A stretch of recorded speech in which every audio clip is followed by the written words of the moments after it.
bienvenue au 5e épisode de Parler dans le casse. On commençait avec une plug de notre commanditaire qui nous permet à moi et à Serge de se procurer du gear pas cher.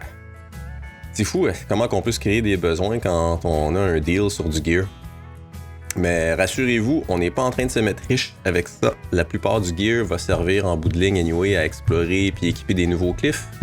Et du même coup, j'imagine, nous appauvrir financièrement, mais pas spirituellement, hein? Et donc, Passe-Montagne, c'est la plus vieille école d'escalade au Québec qui offre un service d'accompagnement et de perfectionnement aux grimpeurs et grimpeuses de tous les niveaux qui désirent découvrir les falaises du Québec, que vous soyez à Montréal, dans les Laurentides ou dans le coin de Québec. Parlant de Passe-Montagne, l'école fait maintenant partie d'un maudit beau projet là, dans le coin de Sainte-Agathe avec leurs partenaires, c'est Backbone, Tiro-Parc et Tiro-Parc, ouais. J'ai vu des articles passer puis ça a l'air vraiment trippant. À part de ça, bon. Aujourd'hui, on jase avec Jeff Girard. C'est un grimpeur du coin de Rimouski qui est bien connu là, pour ses premières ascensions, autant en roche qu'en glace. Si vous êtes fan d'histoire, d'anecdotes, de grimpe, vous devriez vraiment passer un bon moment, je pense. Jeff nous parle de ses débuts en escalade, une période pendant laquelle il a côtoyé plusieurs grands noms de la grimpe au Québec, dont Sergio Andelucci, entre autres.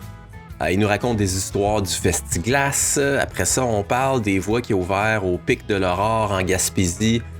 En fait, il nous parle de plein de voies là, qu'il a essayé puis qu'il a ouvert en Gaspésie puis un peu partout ailleurs. Ensuite, on pige des questions dans le cast pour avoir son opinion sur plein de sujets différents. On finit ça avec une discussion autour d'une question qui était, ma foi, quand même intéressante. On a parlé des vieilles slings.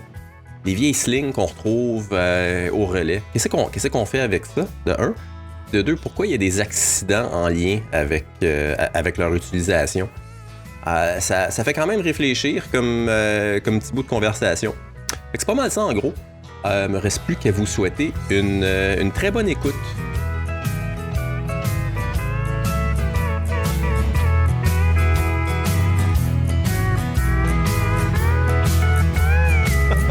Viens-tu de ce coin-là originalement? Non. Non. Moi, je viens de... Toi, t'es qui, Calice? Ben voyons. Moi, c'est Steve. Okay. Toi, c'est Serge. Ouais, ok, c'est ça. Ça, c'est Jeff. Mm-hmm. Il vient de Rimouski, on a établi ça. Ouais. Maintenant, on passe à son... C'est un valeureux Rimouskois. On passe à son origin story. Ok. On veut savoir s'il vient de... C'est ça qui est marqué sur ma feuille. Ok. On veut savoir s'il vient de Rimouski originalement, si ça explique pourquoi il est de même. Ok. C'est ça. La légende dit qu'il est né dans une faille de... C'est quoi? C'est le calcaire là-bas dans la rivière Rimouski ou... Grès. C'est ça. Du grès, c'est une sorte de sandstone. Ouais, je pense que ouais. Et donc, tu t'en allais nous expliquer de où tu viens originalement j'arrête. Avant l'interruption.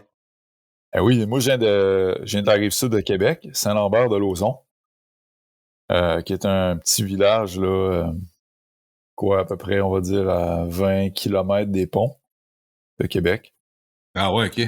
Ouais, fait que c'est un village agricole, très planche en tant que tel. Pas une estime montagne là. Non, il n'y a rien. Il y avait une petite falaise sur le bord de la rivière, puis il y avait le pont, mais il n'y avait pas grand-chose. Assez pour rêver, en fait. Ah, ok. Ouais. Un peu comme Saint-Lambert, parce que d'où ce que je viens, il y avait absolument rien aussi. Agricole à fond. Il y avait les fossés dynamités. Fait que pas vraiment assez pour rêver, mais... C'était la seule affaire qu'on avait. Donc là, j'étais à Saint-Valérien, à 15 km de Rimouski. On va dire au sud de Rimouski. Ouais. Fait que à peu près ça. J'étais arrivé ici puis j'étais vraiment très, très déçu comme grimpeur de qu'est-ce qu'il y avait ici. Sérieux? J'ai vécu des moments de noirceur. Dépression majeure? De noirceur? Ouais, noirceur. Ouais. Moi, j'ai envie de te demander quand est-ce que tu as commencé à grimper, si tu viens de Saint, je sais pas quoi, là, dans le fond des champs. Ouais, c'est Saint-Lambert. Ouais, c'était un fait. T'étais comme moi de Val-David. Ouais, j'étais assez loin de Val-David quand même. J'ai déjà raconté cette histoire-là, mais vers l'âge de 7 ou 8 ans, j'avais trouvé un livre d'un de mes oncles qui voyageait là, sur l'alpinisme. Puis il y a une image qui m'a vraiment saisi, là, puis j'étais comme, OK, c'est ça que je veux faire, là. Puis je me suis encore très bien de l'image. Puis je me demande si c'était pas Cassin Freedom of the Hills? Qui est en train de grimper. Okay. Ah non, c'est un vieux livre. Là. Ah ouais? OK. La tuque, les bas, puis tout le kit. Puis à un moment donné, j'étais allé trekker au Népal. Puis quand je suis revenu du Népal, là, j'étais tellement impressionné par les montagnes que je voyais, dont une montagne en particulier qui a vraiment, vraiment attiré mon attention, qui s'appelle le Tenkang Boche, qui a été grimpé l'année dernière. J'avais halluciné sur cette montagne-là. Je l'avais observé, j'en avais même parlé à un de mes amis, il faudrait aller grimper cette montagne-là, puis j'ai observé c'était où, puis tout. Elle a été grimpée l'année passée. C'est fou, en tout cas, ce truc-là. Mais pour revenir C'était la première ascension l'année passée, là. C'est quand même débile. Ouais. Oui, vraiment, vraiment. Fait que, en revenant du Népal, j'étais allé au Rock Gym, puis j'ai pris un cours. Fait que j'ai pris un cours moulinette au Rock Gym en escalade de glace. Après ça, ça a pris, 2 mois. J'ai acheté 4 Smiley, là, des vis à glace. J'ai acheté ça. Après ça, je me suis mis à grimper. J'ai acheté des piolets à Serge Angelucci, là, des Axor, des vieux Axor, des crampons, des fangs. Puis je louais des bottes au Taïga, à Québec. Il n'y a pas de mec à Québec, man. C'est vrai. Fait que je louais des bottes au Taïga. Puis là, je me suis mis à grimper, puis je me suis mis vraiment à triper. Fait que vu que j'avais une accréditation moulinette, je pouvais aller grimper à l'intérieur au Rock Gym. Fait qu'à un moment donné, c'est ça, j'allais au Taïga. Puis quand j'allais au Taïga, c'était Jean-Pierre Ouellette qui travaillait là. Ah ouais? Ouais. Ah ouais, JP, Pee-Wee. C'était Pee-Wee qui travaillait là. Fait que là, Pee-Wee, au début, il envoyait du monde passer, lui, là. Mais là, il voyait que moi, j'étais intéressé, mes potes étaient intéressés. Puis on posait plein de questions. Puis le trad, puis telle affaire. Fait que là, après ça, des fois, quand j'allais à l'aventurier, c'était Yannick Girard qui était là. Fait que là, je parlais avec Yannick Girard, puis il était « Hey, essaye ça, va essayer ça. » Puis là, il me dirigeait vers ses affaires, ses trucs. Fait que c'était comme c'est vraiment malade, ça! Ah ouais. Tu sais, mettons... Mon premier escalade, moi aussi, c'était l'aventurier. Que j'avais acheté ça. Ouais. Puis, les premiers souliers, c'était des Assolo. Ouais. Il faisait des variables d'escalade à l'époque. Ouais. Je me demande si en font après ça, qu'est-ce que ça a amené? T'as fait de l'escalade de glace en premier, puis... Ouais. Ah, c'est vrai. Ça a toujours été ça a été mon médium premier, puis malgré que j'aimais vraiment, vraiment l'escalade de roche, fait que je me suis mis à faire l'escalade de roche, l'escalade de glace. Puis justement, j'ai acheté mes premiers coinceurs, je pense, à Pee-Wee. Pitons, j'ai acheté des pitons à Serge Angelucci. J'ai rencontré Serge Angelucci par hasard, puis on est devenus potes. Fait que là, j'ai acheté du matos à Serge. Fait que tu sais, c'était quand même l'époque où il y avait des super grimpeurs dans un petit milieu. C'était vraiment inspirant. Fait que... Ceux qui connaissent pas Serge Angelucci, il faut aller lire sur... c'est comme Rocher et Fleurs d'Elysée, je sais pas trop. Oui, les livres de Hugo Drouin, oui. C'est quand même une légende de la grimpe québécoise. Là. Je veux dire, c'est une chance d'avoir pu grimper avec ce gars-là, c'est sûr et certain. Là. Tu peux même pas imaginer. Genre, c'est inimaginable le curriculum de ce gars-là. Ah, je sais. Il y a trop de parenthèses à faire. On peut pas s'imaginer, effectivement. Il y a un grimpeur, quand j'étais allé au Groenland avec Serge, il m'a emmené faire un big wall parce que le plus de pitch que j'avais grimpé, c'était au vieux Stoneham, c'était un 3 pitch. T'as passé du vieux Stoneham au Groenland? Ben écoutez, comment qu'ils disent, c'est quoi le truc de Black Diamond, là? Voyons, c'est climb, rest, repeat, je sais pas trop, là. Ouais. C'est un truc de même, je me souviens pas, là, mais... Ouais, je pense que c'est vrai de ça. J'ai grimpé 3 longueurs. J'en grimpe 3 ou 30, c'est pareil. J'ai pas peur. J'ai pas peur, c'est ça. La logistique est la même. C'était à quel âge? J'avais 23, 24. OK. Début 2000. Exact. Pourquoi je disais ça? Je parlais du Groenland. On est allé là. Parce qu'on parlait de Serge. Oui, exact. Tu as ouvert les yeux sur plein d'affaires. On est allé avec Serge grimper ça, puis tu sais, nous autres, on était dans le portaledge, on a pogné des tempêtes, ça a été long, on était trop tôt en saison, c'est gelé bien raide. C'était génial. Fait que là, Serge, pour moi, qui était un héros incontestable, là, un invincible, une machine, un athlète olympien digne des dieux, là, tu sais. Fait que je prends un moment donné, je suis sur Planet Mountain, je lis les articles sur le mont Oulamar Torswag puis tout ça, puis là, je vois, c'est un Slovène qui s'appelle André. Ça ressemble, son famille, ça ressemble à Gromsvek, là, mais j'ai aucune idée comment ça se dit, là. Grmosvek. Il est allé avec sa blonde.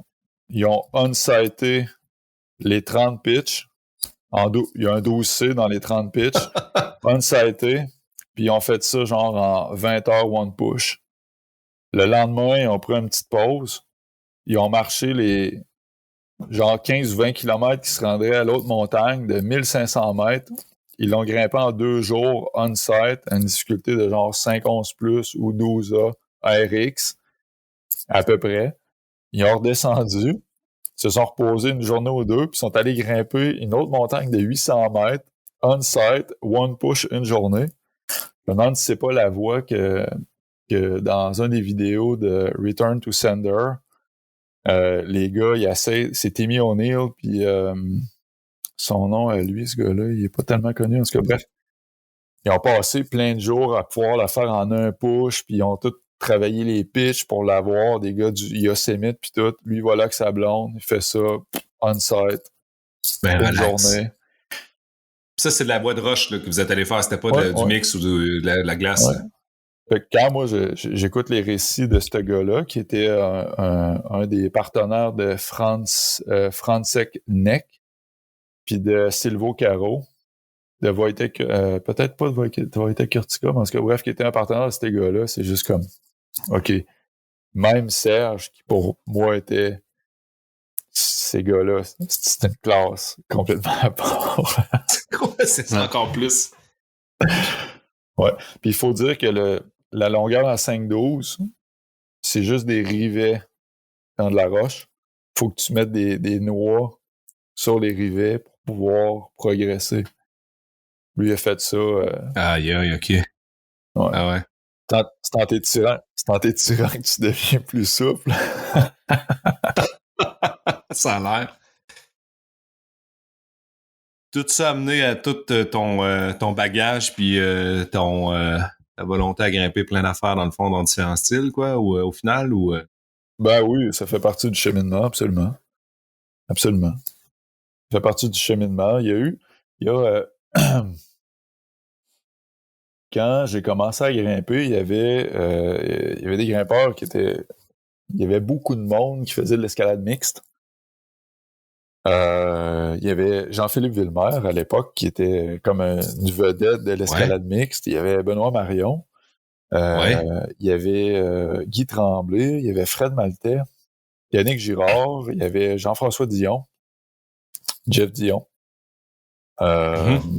Puis ces gars-là, ils grimpaient tous à Pont-Rouge. Saint-Alban, ça n'existait pas encore à ce moment-là. Fait que les gars grimpaient tous à Pont-Rouge, full pin. Puis ça, c'était vraiment, vraiment inspirant, là. J'allais là avec mes 2 ans d'expérience. Puis là, je voyais Fred Maltais qui faisait la variante mix de Valentin, là, avec les 2 bottes en bas. Puis c'était extrême, là. Moi, je secondais là-dedans, là. Je donnais tout ce que je pouvais pour seconder puis réussir, là. Puis j'étais incapable, là. Puis lui, il aidait ça, là. Incroyable. C'est juste incroyable. Ouais, ça devait être fou. C'était-tu dans le temps du Festiglas, ça, quoi, ou... Le Festiglas... Un peu avant, je me... C'était un peu avant, ouais. Il me semble que le Festiglas, c'était un petit peu après.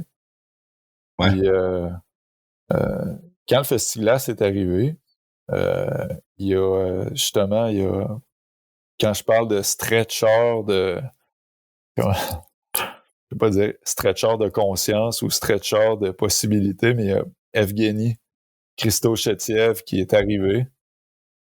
Puis, il y avait Tony Lamiche qui était là.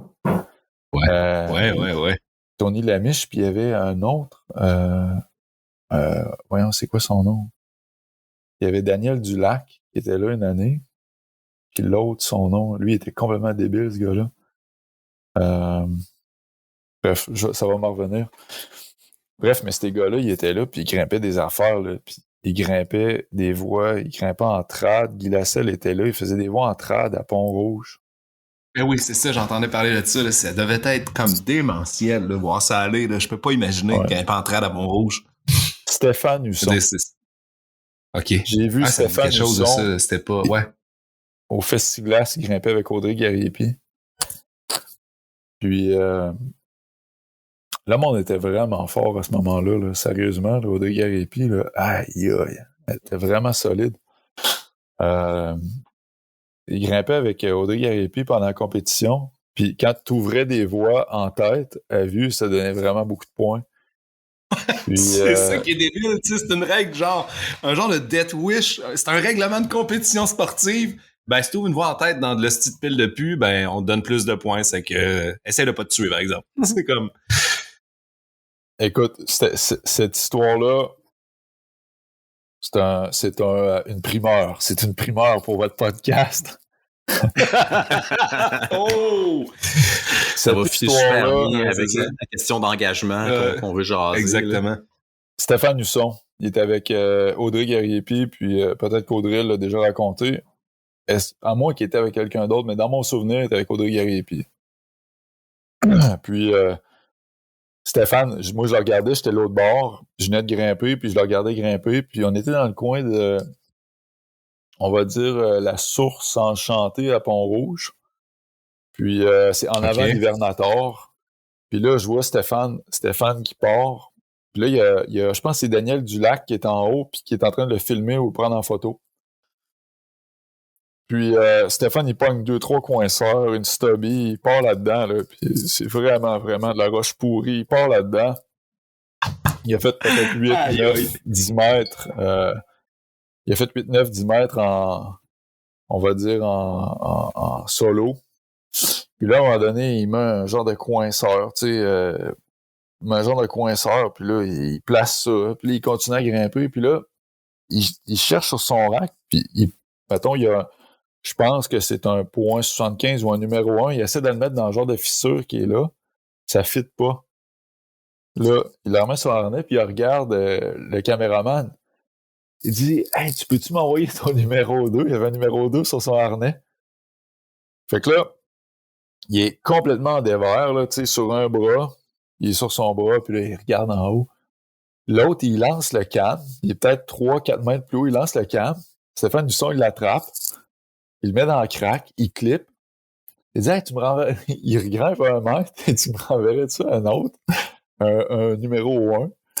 Il lance le cam, il l'attrape, il l'échappe pas, il met l'autre coinceur, il continue à grimper, il refait une couple de mètres, il met une stubby dans une langue de glace, puis quand il a mis sa stubby, là, genre une 9 cm, genre, il est sauvé, parfait. Et là, il n'y a plus de danger. S'il tombe, c'est correct. Il est sorti de la voie. C'était juste comme... OK. Ça, c'est de la notion d'engagement, mais suicidaire, là. Tu sais, oui, total, hein? Oh oui. Oui. Ben, suicidaire. C'est suicidaire, dans le fait. Si la roche était bonne, ça serait pas suicidaire parce qu'un gars qui est sûrement fucking fort sur ses piolets, je veux dire, il pourrait... Puis qui est conscient que les mouvements qu'il a faits sont dégrimpables. Fait que... J'imagine que ça aurait été correct, mais le style hic là, à Pont-Rouge, pour l'avoir vu, là, c'est que d'un fois, tu peux partir avec la moitié du mur là, sans préavis. Là, oui. Genre, l'angle du soleil vient de changer il y a 2 minutes, puis en fin de compte, la roche qui était béton, quand tout a passé une minute après, tu sais, que le soleil est tapé, genre, est complètement lousse puis détaché, tu sais. Exact. Et que c'est ça qui est fou, là, mais il a dû le prendre en considération, j'imagine. Ça devait pas être la première fois qu'il grimpait de la merde de même, là. Donc, malgré que les montagnes en Europe, il doit y avoir un lot de chasse à des places aussi. Là. Ah, c'est clair. Il y a vraiment une notion d'engagement avec les Européens qui c'est différent. C'est tout le terrain facile pour les Européens. Ils mettent pas de protection. Là. En tout cas, je pense beaucoup moins là, pour avoir vu certaines voies. Là. J'ai pas tout vu non plus, mais avoir vu certaines voies, quand c'est du 5-4, 5-5, là, pas rare que Ouais, tu ça. vois un piton au 10, 15, 20 mètres. Là. C'est pas Ouais, c'est même ça. 5, 6, 5, 7. Mais il reste que Stéphane Husson, il y avait quelque chose de... Je pense qu'il y avait quelque chose d'un peu suicidaire dans son attitude quand même. Ou très, très, très inconscient.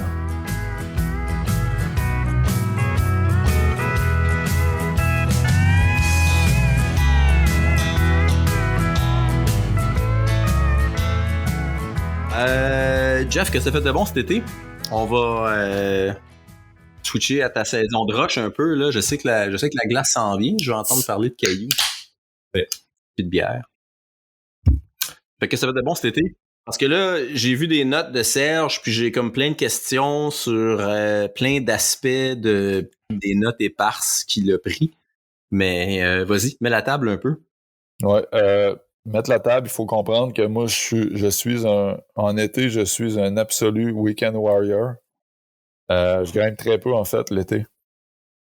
Donc, je réussis à grimper, okay. là, mais moi, l'été, j'ai une compagnie, fait que des fois, je vais grimper un soir, quand j'ai un après-midi de libre, là, je réussis à avoir un moment, j'y vais. Okay. Fait que, tu vois, cet été, l'année passée, j'avais commencé à ouvrir un projet à Bic. Puis, 4e plage? Ouais, 4e plage. Mais on peut pas dire le mot 4e plage. Fait que c'est comme un...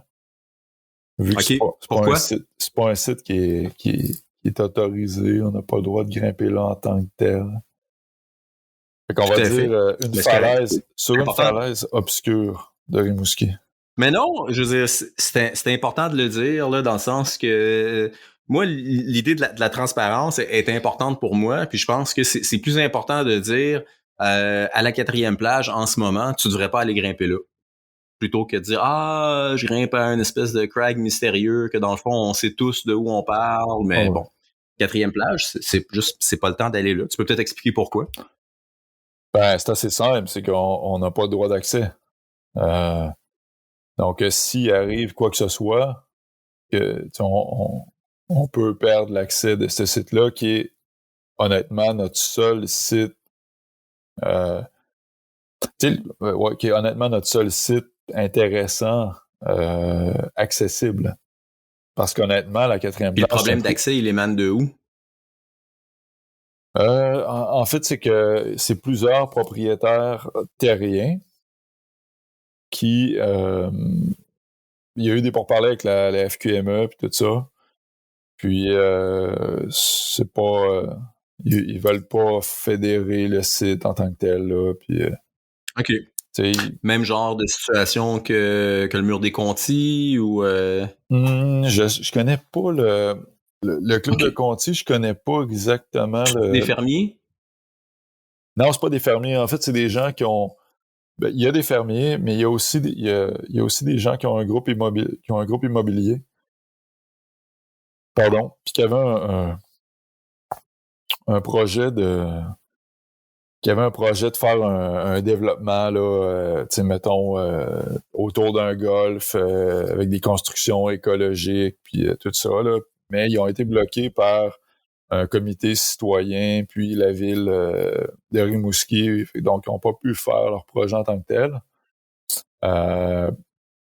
Donc, eux, je le sais pas. C'est comme si ils se gardaient l'accès pour un potentiel projet de quelque chose. Donc, ils veulent pas avoir à négocier avec des électrons libres, que sont les grimpeurs, je pense. Ouais. Et après ça, il y a aussi... Mais quand même, ça l'augure bien, là, je veux dire, dans ce contexte-là, tu sais, c'est pas développé, il y a eu un projet de développement immobilier que là, ça aurait pu vraiment faire chier le projet d'escalade, tu sais. Mais en même temps, c'était quand même voué au récréotourisme un peu, là, le golf, là, donc l'escalade pourrait faire partie de leur plan. Mais ouais, cool. Bon, évitons la 4e plage. Ouais, voilà. Pour l'instant, tu sais, mettons, je dirais jusqu'à maintenant, en tout cas pour moi, là, jusqu'à maintenant, j'ai toujours apprécié l'escalade qui est, on va dire, démocratique, là. Fait que, tu sais, je souhaite que la 4e plage, ce soit un endroit qui soit accessible aux grimpeurs, puis que les gens puissent venir comme bon leur semble. Mais pour l'instant, j'essaie de pas trop répandre la chose ou de dire, bon, ben, tu sais, essayer de pas venir comme 25 le week-end. Puis, parce que s'il arrive un accident, c'est là que ça va être problématique. T'sais, on le souhaite pas, mais on le sait qu'il en arrive des accidents sur les sites d'escalade. Là, c'est pas une surprise, Ouais. ça, là. Fait que, Non, clairement. Puis la chose, pour la logistique des choses, là. la Vas-y. chose, c'est que s'il arrive un accident à la 4e plage, il n'y a pas de sortie. Tu peux pas sortir quelqu'un Non, qui a un c'est cas ça. de colonne à travers les pierres à marée haute ou en montant dans le pierrier pour sortir le monde en haut. Oublie ça. Fait que c'est la sortie sépare hélico ou Zodiac. Les deux font du bruit. C'est parce que autrement, c'est accès en rappel généralement, un peu non, à la Lions Head ou... Quand la marée est basse, on a accès par la plage. Mais la marée basse, ça dure pas longtemps.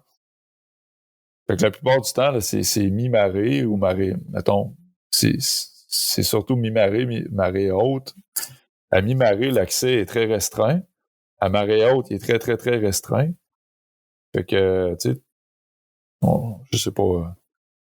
C'est quand même beaucoup de temps où s'il arrive de quoi, c'est embarrassant quand même. OK. Écoute, ouais, moi j'avais grimpé là, en 2006, 7, 8. Là. Il y avait personne. Là. J'allais là avec Ben Marion. On était tout seul. Il y avait personne. Personne. J'avais l'impression d'être à Terre-Neuve, là, sur la côte quelque part, puis personne n'allait grimper là. Fait que... Là, aujourd'hui, il y a quand même quoi, un peu de monde pareil, quoi? Ou, il y a des samedis qu'il y a 30 personnes. Aïe, OK. Et l'accès, regarde, faudrait que ça slack un peu pour vrai, ça. En fait, qu'est-ce qui est arrivé, c'est que il y a le Ricky Block à Rimouski, ils ont attiré beaucoup de monde d'escalade. Fait que là, tout le monde se parle à Rimouski, mais pas la seule place, mais une des places qu'il y a pour grimper, c'est la 4e plage. Fait que là, ils se ramassent des gangs de personnes. Ils viennent avec leurs amis, leurs cousins, leurs tantes. Puis là, ils se ramassent qu'ils ont comme... Il y a 8 grimpeurs, mais il y a 30 personnes en bas. Là, ça sent le pot. OK. Oh, pas du pot! Tabarouette! Ben, c'est Rimouski, là. Ouais, c'est ça. Mais en même temps, écoute, là, je parle au travers de mon chapeau, là, mais c'est pas le littoral. Je veux dire, avez-vous déjà investigué jusqu'à quel point le littoral entre d'inter? Puis que c'est pas des terres du gouvernement, ça? Genre 10 mètres en dedans, 25 mètres? Vraiment difficile à statuer, cette affaire-là. C'est une ligne sur une carte. Ouais. Ouais, mais à cette heure, les lignes, ces cartes sont quand même précises à pas loin du centimètre. Tu sais, je veux dire, tu pourrais être à 50 cm près. Là. Ça fait la différence entre le top et la base, là, quand même pas pire. Là. Ouais, je sais pas. Je sais pas. Écoute, c'est rempli d'océanographes puis de géographes ici, puis il y a personne qui est capable de... J'ai posé la question à plein de monde qui ont vraiment des compétences là-dedans, puis personne n'est... Ah ouais? C'est possible que ce soit gouvernemental ou que ça appartienne à tout le monde. Que ce soit fédéral, mettons. C'est fort probable que le pied de la falaise, il soit mais 10 mètres au-dessus du pied. Ouais, c'est ça. Est-ce qu'il y a bien des grimpeurs à Rimouski? Il y a quand même une petite communauté de grimpeurs. Ouais. Ouais. Cool. Sinon, vos spots réguliers, c'est... Puis là, le Bic, c'est fermé aussi, là, dans le fond, là, dans le parc du Bic, là, la grosse falaise qu'il y a vers le village, là, où il y a des blocs. Là. C'est fermé. OK. Est-ce qu'il y a autre chose? Tu sais, si on parle de développement dans ce coin-là, à part la 4e plage, c'est drôle, là, qui est underground, mais tu sais, moi, je suis un grimpeur tu sais, de Montréal, puis j'en ai entendu parler, malgré le fait que j'irai jamais me pointer là. Mais c'est sûr que t'en as entendu parler. Écoute, c'est comme... c'est rempli de joyaux. Tu sais, il y a plein de super classiques. Il y a des voies vraiment incroyables là-bas. Moi, j'ai entendu que c'était juste de la chosse. C'est juste de la chosse. C'est juste de la chosse. C'est ce qu'on m'a dit. C'est des bijoux. C'est juste la chosse. De chosse. C'est... Non, mais arrêtez, là. C'est juste la chosse, Jeff. Ouais, Wink, wink, wink, wink. Ouais. Oui, c'est ça, je dis. C'est juste la chosse. Ben, moi, j'aime la chosse. C'est des synonymes. Joyau, chosse. Exact. Ouais, c'est bon. Mais écoute, il y a tu sais, le tentative. T'entends parler des voix quand, mettons, c'est, je sais pas, quand il y a des grimpeurs avec une certaine aura, là, je vais pas nommer qui est venu à la 4e plage, mais quand il y a des grimpeurs avec un certain aura qui viennent, là, qui sènent des projets ou des trucs vraiment... Ça prend des noms, là, tu sais, t'as déjà un aura toi-même, là, qui vient avec tes cheveux. Ça, avec les cheveux, ouais. Ouais, surtout tes cheveux. Ouais. Ben, il y a des bons grimpeurs qui sont venus, puis ils ont halluciné sur le site, fait que eux autres, ils en parlent à leurs amis, puis leurs amis en parlent à d'autres amis. Bien sûr. Ouais, mais c'est sûr que le site, là, juste le site en soi est complètement malade, là. C'est pour ça que, c'est facile de tomber en amour avec ce coin-là, mais disons que si l'accès est mitigé, puis qu'on veut s'assurer que ça devienne périn, aussi bien d'attendre que ça devienne officiel aventure. Il y en a d'autres belles places de joyaux, là. Bientôt, je vais travailler sur une piste, là. J'ai peut-être une piste pour réussir à rendre ça démocratique, accessible. Ouais. Ouais. Ah, parfait. Bon, cool. On attend de ces nouvelles-là. On fera une autre émission à ce moment-là. Exclusif à 4e plage. Absolument. Ça serait vraiment trippant. Ouais. Est-ce qu'il y a d'autres choses à développer? Cet été, j'ai fait un projet à 4e plage parce que ta question à la base, c'était ça. Oui. Cet été, qu'est-ce que j'ai fait? Fait que j'ai grimpé un projet qui est une voie c'est une voie de 50 mètres au total, mais j'ai pas enchaîné la 2e longueur et j'ai enchaîné la première. De peine et de misère. Oh, nice. Super beau projet. Déversant, slab, mi-trad, mi-bolt. Vraiment cool truc que j'ai eu à brosser beaucoup parce que c'était vraiment, vraiment très, très, très sale. Là. Ça l'est encore un peu. Puis dans un deuxième temps, bon, j'ai grimpé d'autres choses. J'étais allé à un site vraiment, vraiment génial. Là. Je vais en faire la promotion. J'étais allé grimper à Pointe-à-la-Croix. Malade. Ah, cool. Sérieusement. Ah ouais? Quelqu'un qui veut se faire une journée d'endurance, là, il va à Pointe-à-la-Croix puis il grimpe toutes les voies qu'il y a là. C'est où? Ça, c'est au sud de la Gaspésie, ça? Ouais, c'est sur la côte sud de la Gaspésie. C'est un... Mettons, on va dire que c'est entre Carleton. C'est un peu avant Carleton, en fait. Incroyable. Puis c'est pas... Là, je me fous tout de suite. C'est pas le Mont-Saint-Joseph, là, en haut, là. Non. C'est pas ça, ou... Je pense que la roche, c'est de l'adénosite, qui est une roche qu'on retrouve au Montana, dans le Highlight Canyon, le fameux canyon où Jeff Lowe, pas Jeff Lowe, où Alex Lowe ouvrait toutes ses voies, faisait son entraînement. Là. Genre, ouais, ok, oui, j'ai entendu parler de ça, ouais. Genre de roche super particulière. En tout cas, bref, c'est génial ce site-là, très très cool. Fait que je suis allé grimper là, j'ai trouvé ça incroyable. Sinon, je suis allé au Lac Long, j'ai enchaîné, en tout cas, ça s'appelle Douve de papier ou la cour, j'ai pas su c'était quoi. En fait, c'est comme c'est une voie que Jeff Beaulieu a ouvert, mais au lieu de sortir dans sa sortie à lui, je suis sorti dans la variante à Yannick Girard, qui était coté 10+ à l'époque. Qui est rendu 13B. Non. Sérieusement, là, j'ai tombé. Je trouve que j'ai réussi à enchaîner le projet au complet. Ça m'a pris une coupe d'essai. La section du bas, c'est coté 13A. Je pense, consensus, je pense que, en tout cas, peut-être que Jean-François, il utilisait pas le coin à droite. Ça m'étonnerait, mais bref. Super voie. Ça a été mes 2 voies de l'été. Puis c'est vraiment des coups de cœur. De l'été, cool. Ouais. Fait que là, en ce moment, je travaille Bruine Fétide aux Palissades. Ouais, c'est là que tu t'en allais en fin de semaine, tu disais. Là. Ouais, Fait ouais. que, Brune Fétide, c'est quoi un peu, par-exemple? En fait, la voix originale, c'est 45 mètres, puis ça s'appelle Fantasme. C'est une fissure.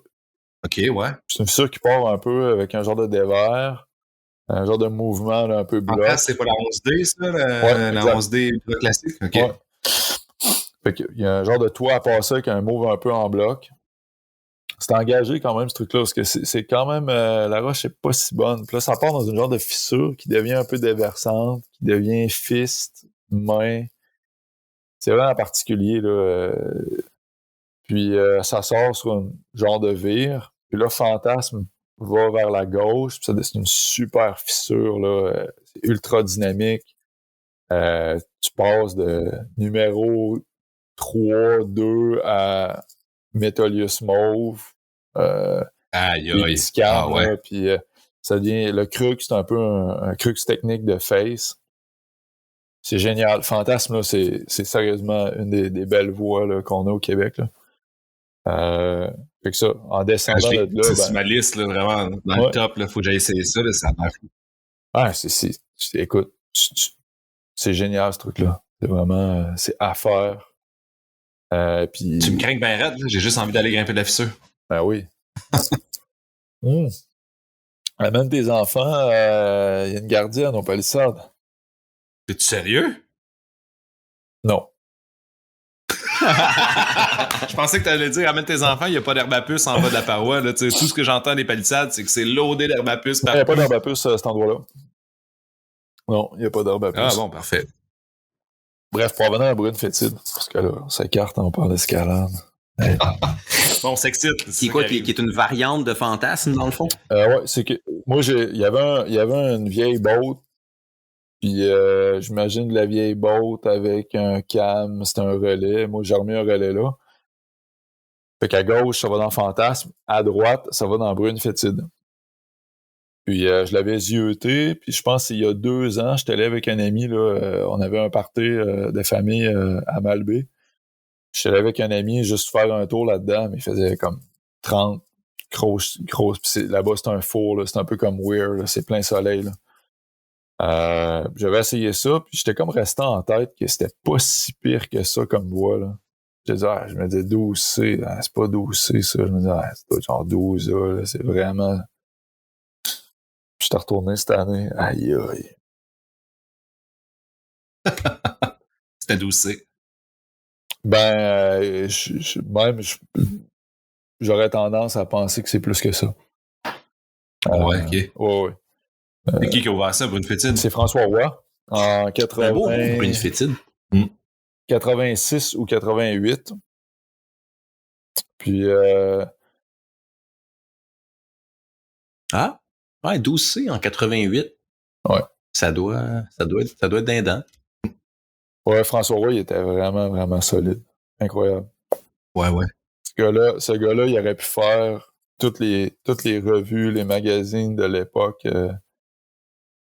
C'était un des meilleurs grimpeurs d'Amérique du Nord.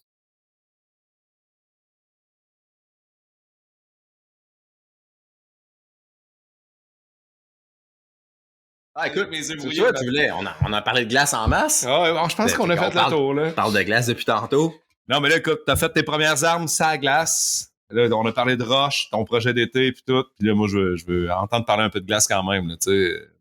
Ben, je sais pas, la question, aujourd'hui, la question, si je préfère la roche à la glace, je pense que maintenant, je préfère la roche.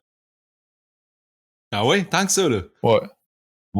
Ouais, okay. Mais ça va. Y a-t-il quelque chose qui te fait changer? En fait, c'est que il y a quelque chose dans l'escalade de roche qui est, mettons, ouais, je vais le dire comme ça. Je préfère l'escalade mixte de glace.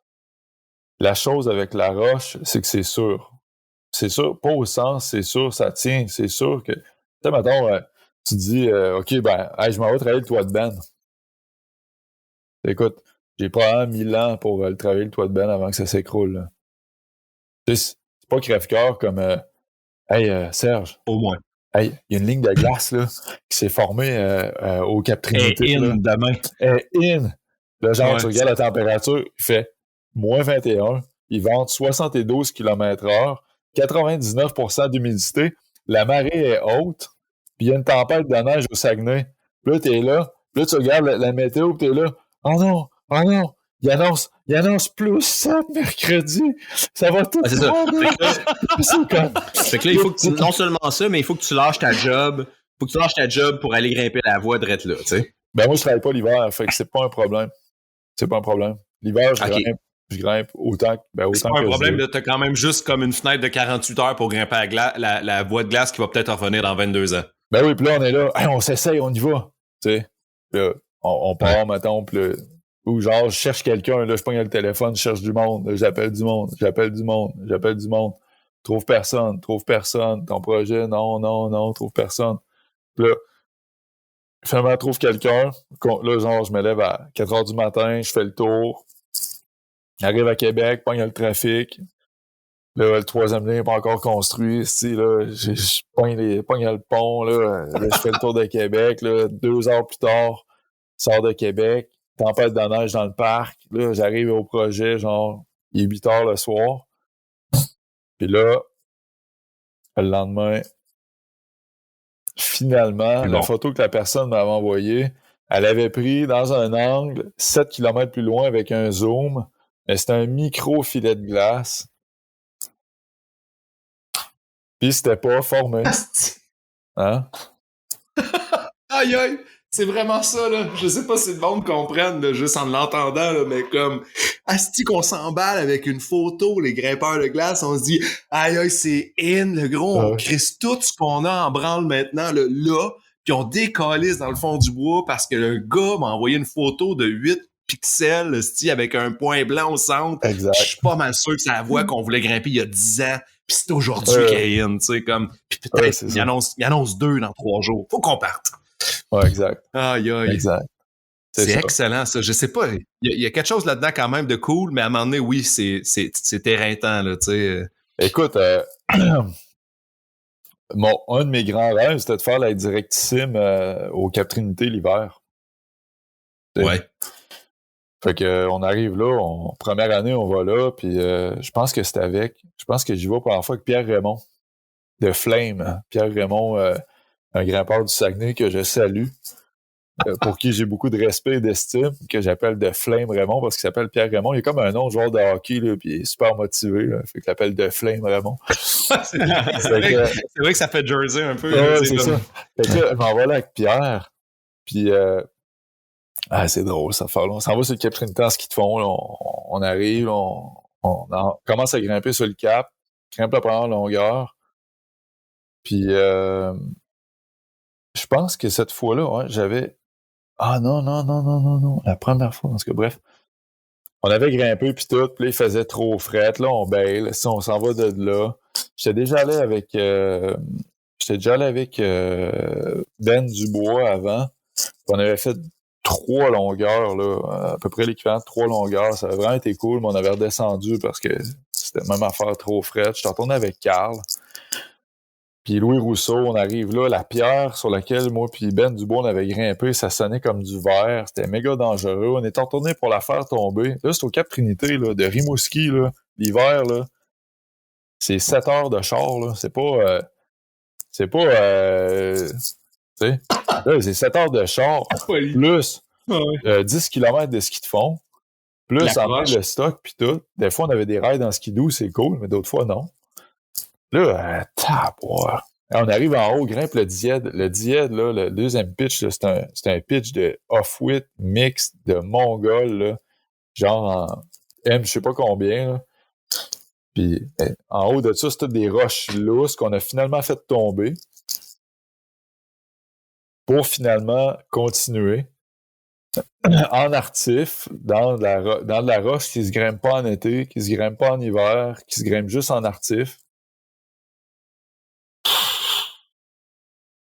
Fait que, finalement, quand tu grimpes un projet l'été,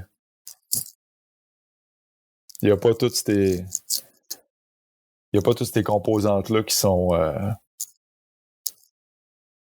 je veux dire, qui sont, comment dire, j'ai oublié le terme. Les impondérables, on va dire. Ouais. Ben, tu sais, ça, en effet, là, ça implique plus de logistique. Ben, pas plus de logistique, c'est qu'il y a tellement d'incertitudes sur tu vas-tu arriver à grimper, puis l'investissement, tu sais, le retour sur l'investissement peut être très minime, Il est peut être très grand minime. aussi, parce que là, ouais. C'est très minime.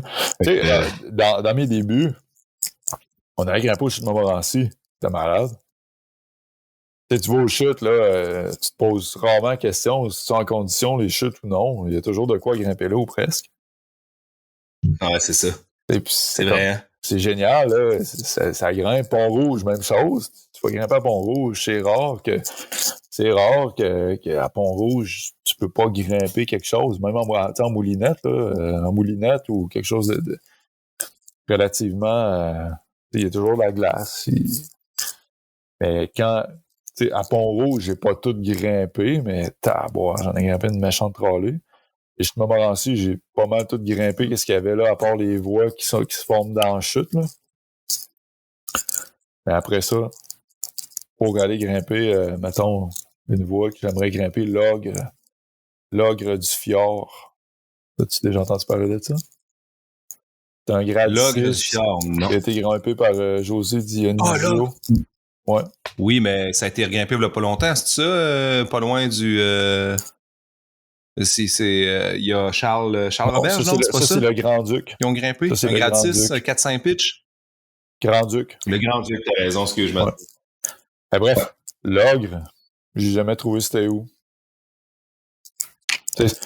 J'aimerais ça grimper, mais je sais pas c'est où. J'ai jamais s'est formé, tu sais. C'est ça, mais tu sais, il y a plein d'incertitudes. Je veux grimper la route des baleines à Voie-Stas. J'aimerais vraiment ça, grimper ça. Ben, écoute, les gens m'envoient des photos tout le temps. C'est impossible de savoir si c'est là ou non. La route des baleines, ça, c'est à Sainte-Marguerite, à Sept-Îles? Ouais. Ouais. C'est ça. Voie-Stas, je sais pas. Je suis rendu là. Donc, ça doit être quelque chose. Je sais pas. Je serais curieux d'aller voir. Effectivement. Tu es déjà grimpé à Sainte-Marguerite dans ce coin-là. Là. Ouais, on a ouvert une super voie là-bas. Oui, c'est vrai, ouais, c'est ça. J'ai grimpé le mulot. OK. Qui est une voie absolument... ça a l'air démentiel. J'ai grimpé le mulot avec Benoît Lemieux. Puis c'est pas une voie à prendre à la légère quand même. Là. Non, clairement pas, c'est sûr. Là.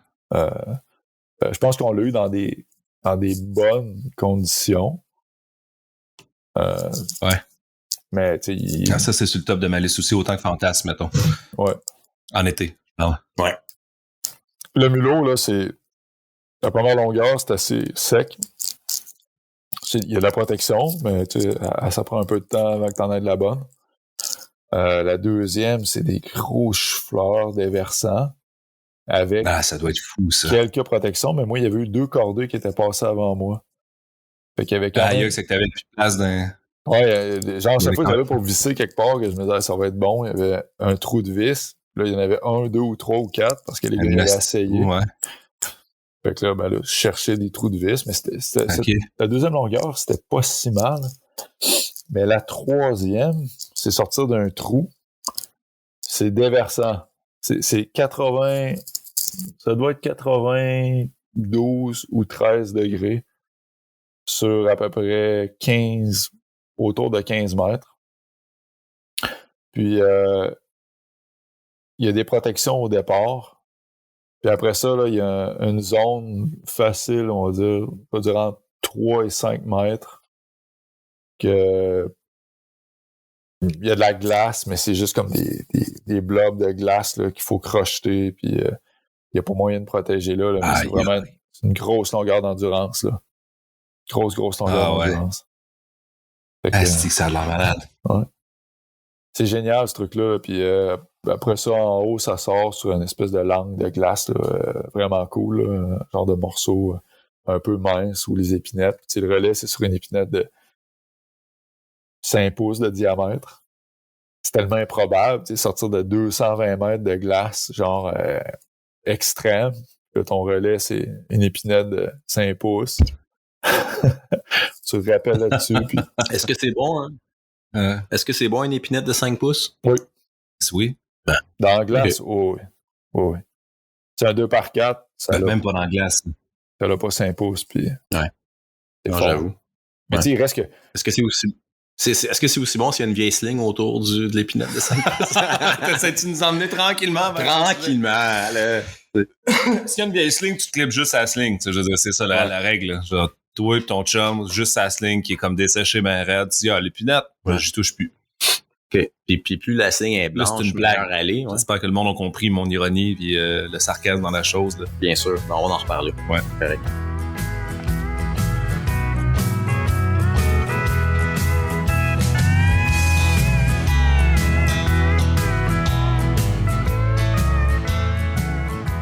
Oui, c'est ça. L'hiver, Ouais, c'est un esti de paquet de troubles, moi. l'hiver, c'est encore plus difficile de trouver du monde. Ah oui. Fait que tu sais, c'est ça. Puis Je après ça, trouver quelqu'un qui a les mêmes projets. Hey. Ça, Ouais. Ouais. Ça, c'est rêver au lutin, là, tu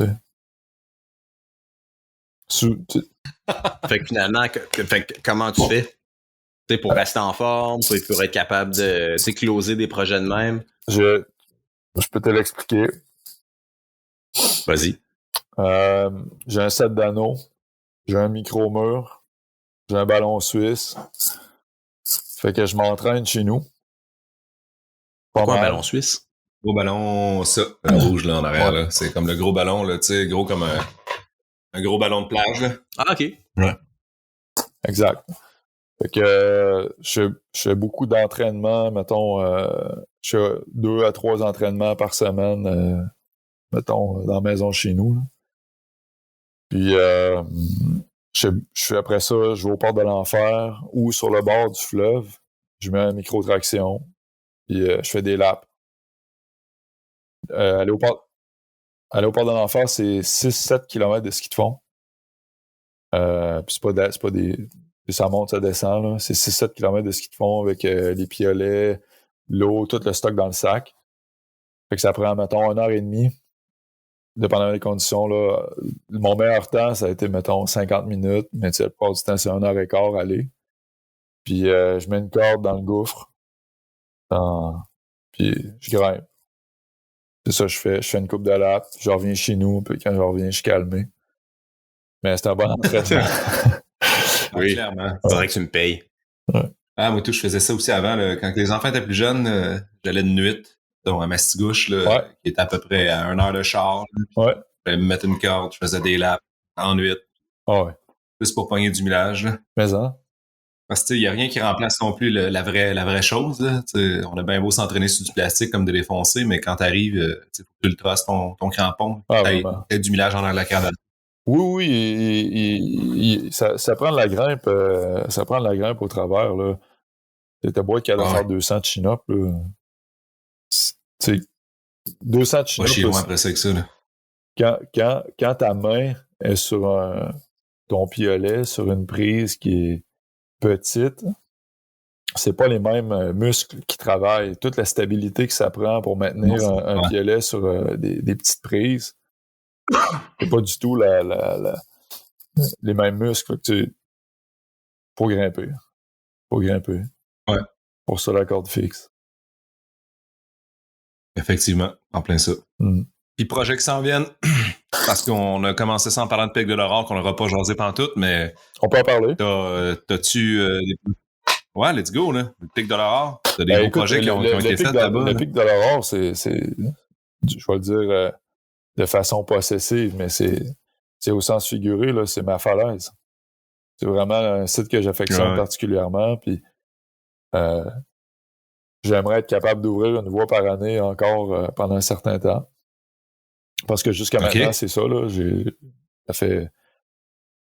On y va depuis 2016, puis à part les années où c'est pas en condition. Et tu vas là chaque année? J'y vais à chaque année, même 2 fois, des fois. Il y a des années que ça va pas en condition, il n'y a pas de glace qui tombe?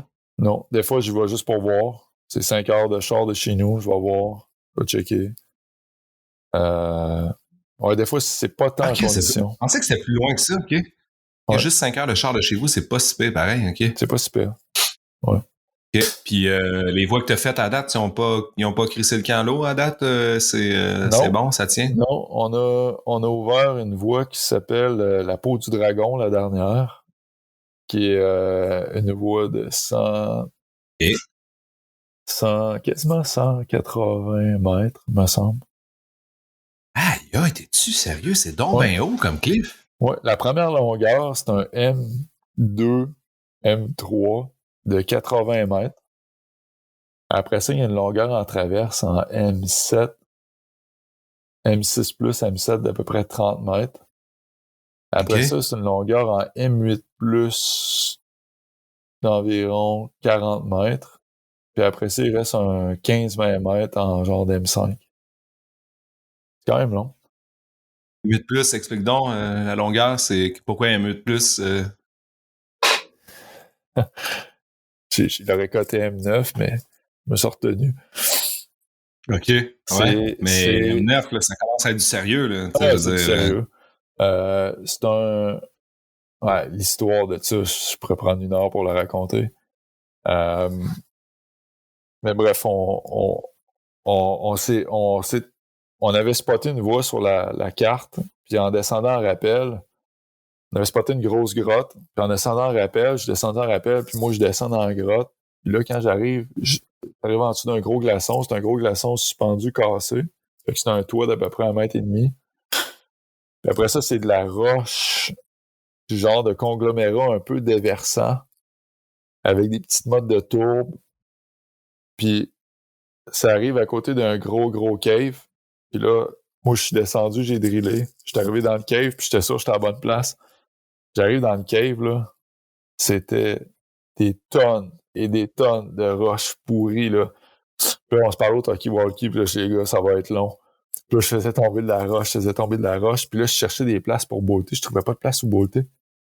Puis là, je tapais partout avec le marteau. Puis là, finalement, en m'étirant là, en haut, bien loin, j'ai réussi à trouver des places pour mettre des bottes. J'ai réussi à trouver une place pour mettre un relais. Mais la voie, ce pitch-là, c'est sortir de la grotte sur des mouvements mettons, on va dire en 5-11 en roche au moins. Puis après ça, c'est des placements précaires. Okay.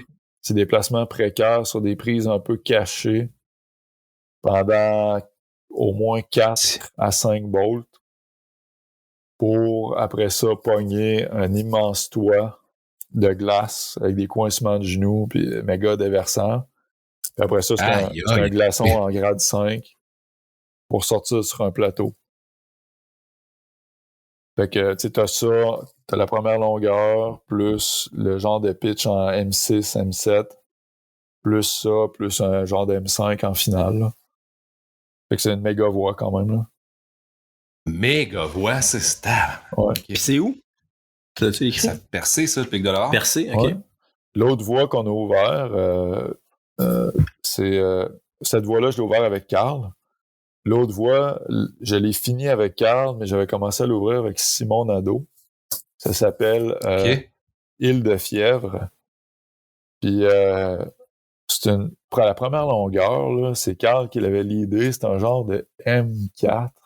Et il y a 4 protections sur 70 mètres qui sont pas tellement bonnes. J'imagine que non. Fait qu'à date, la description du cliff, ça a l'air d'être loin d'une histoire de granit, là. Non, c'est vraiment très loin de ça.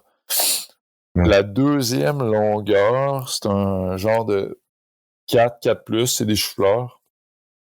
Puis la troisième longueur, c'est quasiment 50 mètres, 40 quelques mètres. C'est un M8, mais c'est impossible, cette affaire-là. Là. C'est comme imagine un stalactite qui se serait formé en se collant sur une roche, mais il y a des parties du stalactite qui se sont pas formées. Fait que c'est toutes des cornes de glace. C'est des... tu quoi, ou... Comment? protèges comment, là? Tu protèges dans cette corne de glace-là, quoi? Ben Tu là, plantes des vis là-dedans ou il y a des bottes, la là? première fois que j'ai grimpé ça, j'avais mis une botte en haut, le glaçon était fracturé. J'avais mis 4 bottes en bas dans de la place, dans de la roche, c'était un peu lousse.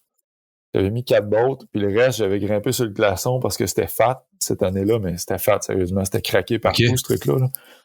Fait que j'ai mis des vis dans les places où le glaçon, il se tenait, mais c'était vraiment extrême. Là. La première fois que j'ai grimpé, là, c'était vraiment intense. C'était vraiment un 6 plus air. Là. Fait que, mais quand je suis retourné avec Carl, c'était moins formé. Fait que ça m'a permis d'ajouter des bottes à certains endroits, comme critiques, en fait. Puis imagine que tu grimpes une voie de sport dans un dévers, dans un gym, pas un très gros dévers, mais un dévers dans un gym. T'as des grosses cornes qui sortent. Tu peux faire des crochets de talons, prendre les cornes de glace avec tes mains. C'est débile, c'était ça. Aïe, aïe. Ça devait être malade, ça. Ah, c'est malade. C'est tellement improbable. C'est comme à 150 mètres, 120 mètres du sol, avec la glace en bas, le vent. C'est hyper exposé. Improbable. Ça, c'est l'autre qu'on a ouvert, mon Picard. Puis, la première fois qu'on est allé au pic de l'Aurore, l'idée, c'était de grimper Moby Dick, la voie à mon ami Ben Marion. Ouais. On voulait grimper Moby Dick, on l'a cherché. Puis, Carl, c'était un vite, hein? Nous autres, on s'était fait dire que là, les boats étaient plus là, ils étaient tombés. Puis Carl était mal allé voir, tu sais. Carl, il a un sens de la montagne, là. Il a un sens pour trouver les faiblesses. Sa lecture des voies, trouver des voies, des places, puis il est vraiment bon pour ça, là. Puis là, il dit, t'as peu m'aller voir. Puis là, il monte. Puis là, finalement, il fait 70 mètres. Là. Finalement, je monte avec lui, 80 mètres. Il dit, je les ai trouvés. Puis il a trouvé les vieilles bottes à Ben Marion. Les bottes qui étaient des bottes fixes en stainless, couleur stainless. La roche, il y a tellement de boîtes au niveau de la roche sur le mur que Puis ça, c'est sûrement un phénomène là, ionique. Là. C'est comme si la boîte, elle a coulé, qu'il doit y avoir de l'argile dedans, quelque chose, puis elle vient coller ses bottes. Elle vient faire un enduit par-dessus les bottes. Ah ouais! Puis les bottes étaient exactement de la même couleur que la roche. Même couleur. T'es-tu sérieux? Ah ouais? OK. Fait qu'ils sont pas trouvables. Oublie ça. Dans le bas, avec des jumelles, tu peux même pas les voir. Fait que moi, Picard, moi, je pogne les piolets. Je grimpe dans le pitch de mix. Je commence à grimper le pitch de mix à Ben. Fait que là, je fais 4 boats. Après 4 boats, j'arrive sur une vire. Je vois plus rien. Là, je suis comme, c'est quoi qu'il y a là? Je vois pas. Je pars. Je commence à faire une traverse. Là, je mets un genre de cam pourri dans de la roche, là. Tu sais, genre pas bon, mais bon, OK, je traverse, mais c'est pas dur. Dans de la roche pourrie. Genre de roche, là, je traverse. Je fais comme 10 mètres, 15 mètres. Hey, Carl, je trouve rien. Il dit, continue encore. Ouais, je vais aller voir. Je mets une vis dans un genre bloc de glace, continue. Finalement, je fais quasiment à 25 mètres. Je trouve rien. On pogne le réseau, on appelle Bernard Maillot. Il nous explique la voie. Puis finalement, on en a déduit qu'une partie de la voie s'était écroulée. Fait qu'on a drillé un relais. On est redescendu. Puis il y a de ça, avant la pandémie, on est retourné puis on a réouvert la voie. Le pitch qui était tombé, on a remis des bottes là-dedans, fait qu'on a fait Moby Dick 2.0. D'ailleurs, c'est excellent, ça. Je pense que je l'ai mis sur mon compte Instagram. Là. Il y a un extrait de Moby Dick 2.0, là, puis c'est pas la même game. Là. Quelque chose. Non. Il y a 2. Ça a l'air. J'ai vu tout ce que tu as publié là-dessus. Là, ça a l'air extrême comme pitch first, là, puis comme ambiance. Ouais. Mais tu sais, c'est aller simple vers Mars, c'est ça? Ou une voie que vous avez ouverte aussi là-dessus? Ou... Ouais, ça, c'est la première voie qu'on a ouverte. Aller simple pour Mars. C'est comme... T'as pas l'impression, on dirait que tu t'en vas grimper, je sais pas trop, sur une autre planète, là, vraiment sur Mars. Là, la couleur de la roche qui est vraiment rouge, puis la glace qui est quand même aussi un genre de rosé. Là. Rose. La glace est rose. Ah non, c'est incroyable. Fait que, tu sais, des voies, là, j'en ai imaginé plein d'autres. Là. Wilgard, il est venu cette année. Il a essayé de faire... Il est allé dans Moby Dick. Puis... Il a pris un tank. Quoi? La légende dit qu'il a pris un take. Aïe, aïe. Non, il est allé dedans, puis c'était pas en condition. C'était très, très mince, pour vrai. Là. Probablement qu'il n'y avait pas assez de glace, il manquait une botte, mais... OK. Le gars, il l'a trouvé. Il a vu c'était où. Il est allé dedans. Il faisait chaud. C'est quelque chose. C'est vraiment quelque chose. Là. Il faisait chaud en plus, ça va. OK. Ouais. Mais ça, il est allé dedans, puis il disait... Il dit, je reviens l'année prochaine. Il dit, c'est world class. Il dit, je reviens l'année prochaine, c'est sûr. Ah ouais? OK. Ouais. Je l'attends. Aïe, aïe. Il y a quand même ça qui est cool de la glace, c'est qu'une pile de choss peut devenir quand même une destination. Une fois 10 ans. Ouais. Non, mais là, pas une fois 10 ans, là, on parle de quoi de récurrent, là. Tu sais, il est gros comment, le cliff, là? Il est combien de large? Le cliff, il fait... je sais pas, 1 kilomètre de large. Ah ouais, OK. C'est énorme. Ouais, c'est long, c'est très long. Comment? Ça doit être juste des langues de glace parce que ils forment au complet que Steve demandait. Ouais. Non, c'est jamais...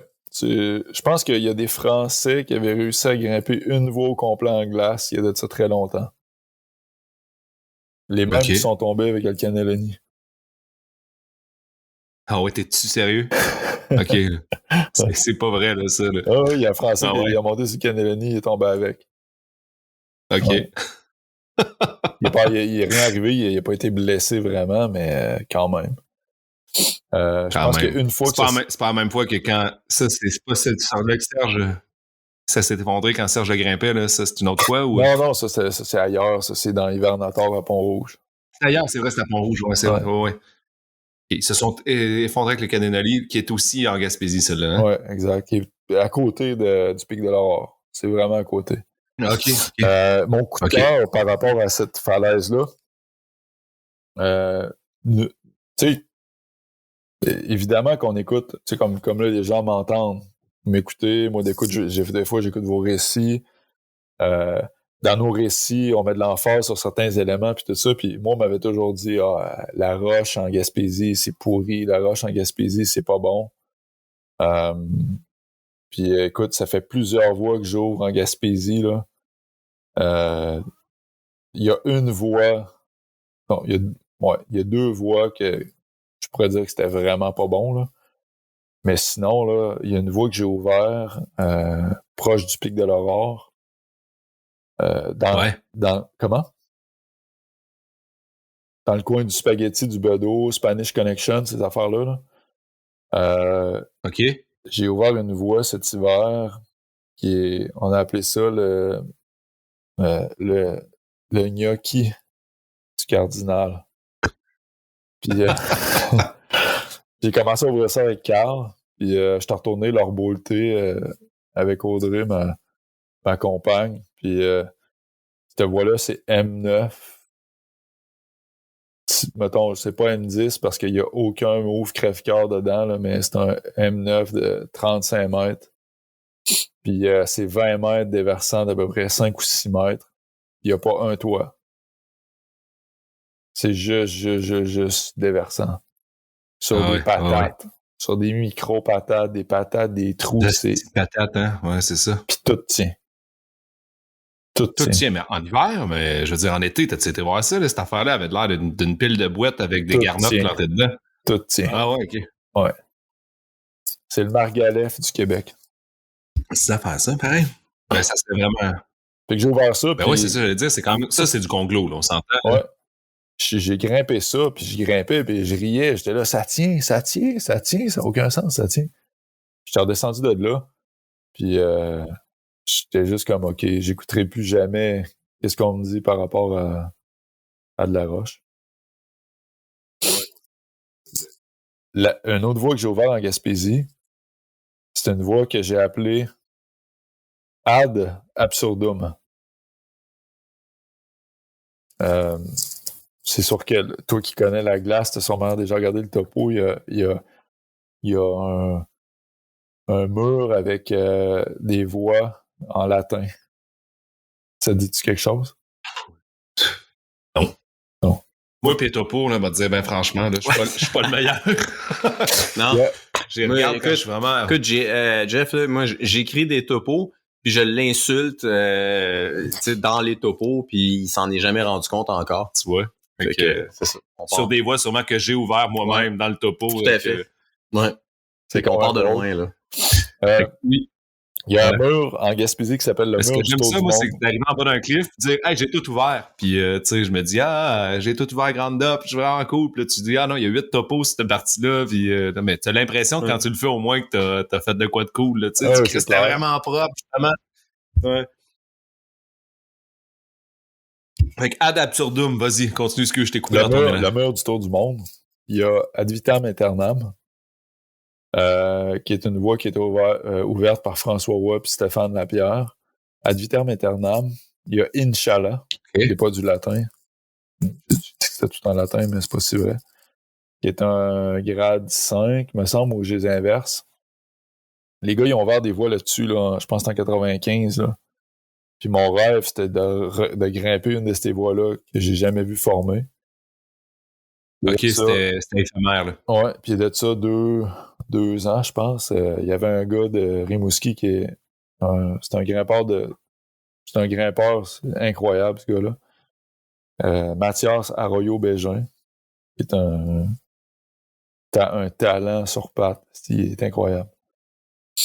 Puis Mathias, il avait du temps, il vient avec moi, puis là, moi, je regarde le mur, puis j'étais comme, OK, on ouvre de quoi là-dedans? La première longueur, c'était... première longueur, moi, je considère que c'est une longueur, là, c'est du scri, là, c'est du galet.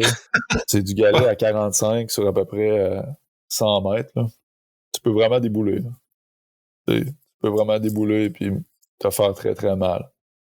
Fait que puis tu peux rien planter là-dedans vraiment. Ça glisse, fait que tu montes. Puis, bref.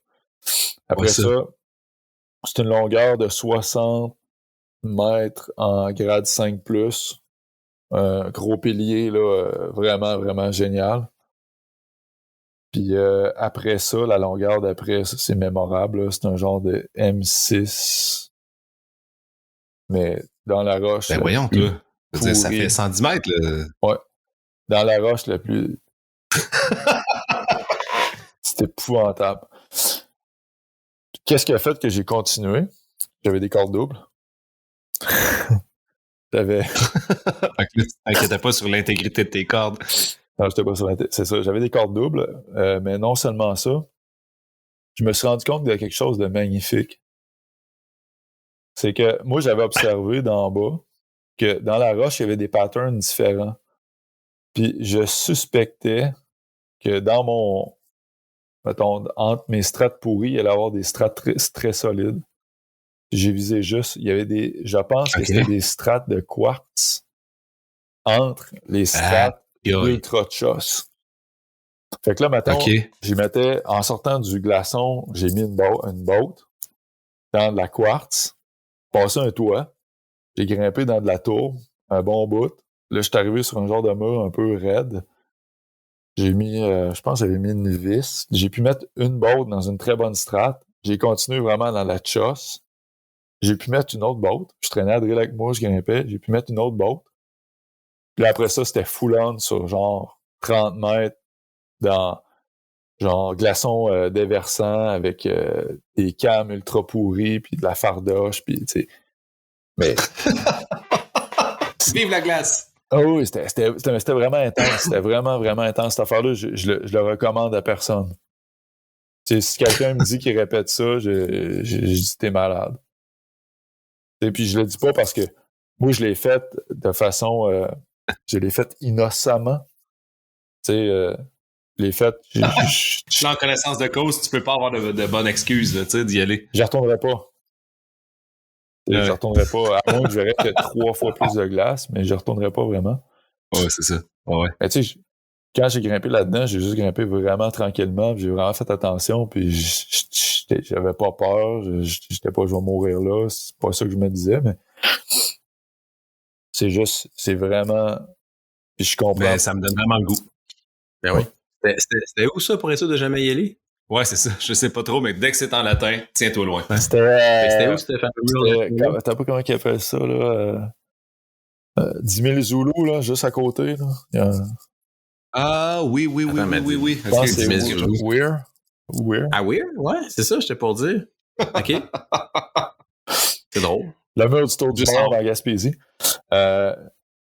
En tout cas, bref, tu sais, ça se protégeait quand même. C'était pas une affaire genre chute au sol ou je serais pas mort si j'étais tombé.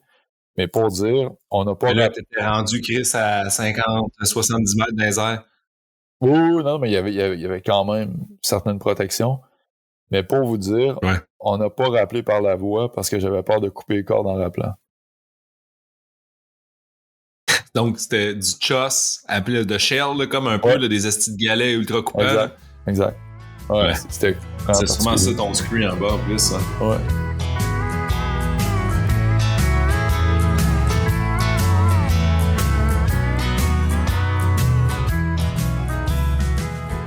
Fait que, on se fait une couple de questions du On casse? peut se faire une couple de questions dans le casse avant de virer à savoir. Moi, je suis curieux de savoir si Jeff, il clip des vieilles slings. Quelque chose me dit qu'il clip des vieilles slings, ce gars-là. Non. Non? Moi, quelque chose me dit qu'il est assez intelligent avec toute l'expérience qu'il a pour pas couper des estis de slings de merde. Parfait, Je vais vous donner un on indice. Je vais vous donner un indice. Oui. Je suis assis ici aujourd'hui. Je vais vous donner un indice, OK? Faut toujours, quand tu grimpes dans une voie puis qu'il y a un vieux piton, tu le clips. Toujours. Ah, bon. Mais est-ce que tu clips juste le vieux piton? Je te donne un indice pour continuer à... Ah non, c'est bon, exactement. OK, excellent. On y reviendra tantôt. On va piger une couple de questions dans notre célèbre... réponse au complet. Est-ce que tu as déjà vu mon célèbre casque d'escalade? Tu me disais, c'est quand j'ai commencé à faire de la grimpe, c'est le premier casque que j'ai eu en grimpe, là, en cuir à l'intérieur, tout ça, c'est super vintage. Il est beau quand même. Ouais, tout à fait. Puis maintenant, il est rempli de questions. Fait qu'on... Tu piges la première? Je laisse l'honneur de la première question. Première question. Ce que tu détestes le plus quand t'es au crag? Hein. Est-ce que tu crags un peu ou t'es... Ben oui. Ouais, vraiment. Ben, à date, Oui. Bon. Oui, vraiment. ben, là, je veux dire, ben, c'est ça. Tout ce qu'on a compris de sa roche, c'est quand même du cragging. Du cragging, c'est bon. Ben, écoute, il y a plusieurs styles de cragging, mais l'hiver, au Port de l'Enfer, c'est du cragging, mais hardcore. Ouais. Ça Effectivement. reste du cragging. Pour répondre à ta question, là,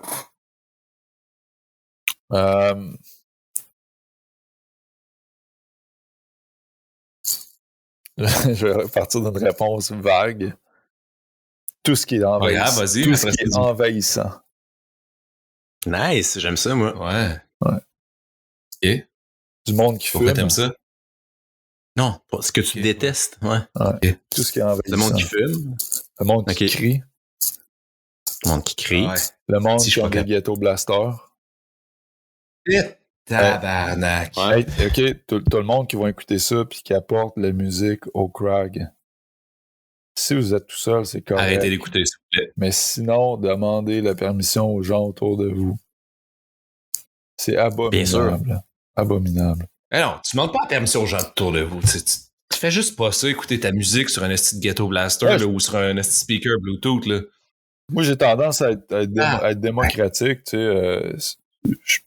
Oui, si. Ouais, mais de la démocratie, c'est justement, tu sais, y a-tu d'autres mondes qui sont... Est-ce que tout le monde est en train d'écouter de la musique sur un esti de speaker Bluetooth? Non. Donc, Non. la réponse, elle va de soi, genre, j'allume pas le mien, tu sais, comme... Cool. Jeff, j'ai une autre question pour toi. Oui. Une bonne question. Si jamais Serge arrête de tousser, je vais pouvoir te Je vais demander. tousser toutes ces esti d'émissions-là. Moi, j'ai des rhumes à tous les 3 jours. Ouais. OK. Écoute-moi bien. 5-6, 5 étoiles ou une voix 1 étoile à ta limite? C'est vraiment une question binaire. J'aime ça, cette question-là, moi. Ben évidemment, écoute, tu peux l'ajuster un peu Oui, c'est pour... ça, là. Vas-y, là.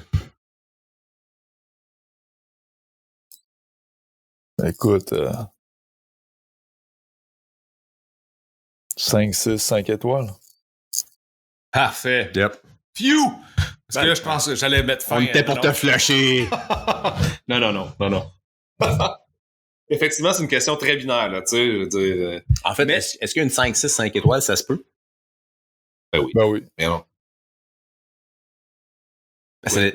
En fait, ça dépend à qui tu demandes. Parce que j'ai eu cette conversation-là souvent avant. Ok.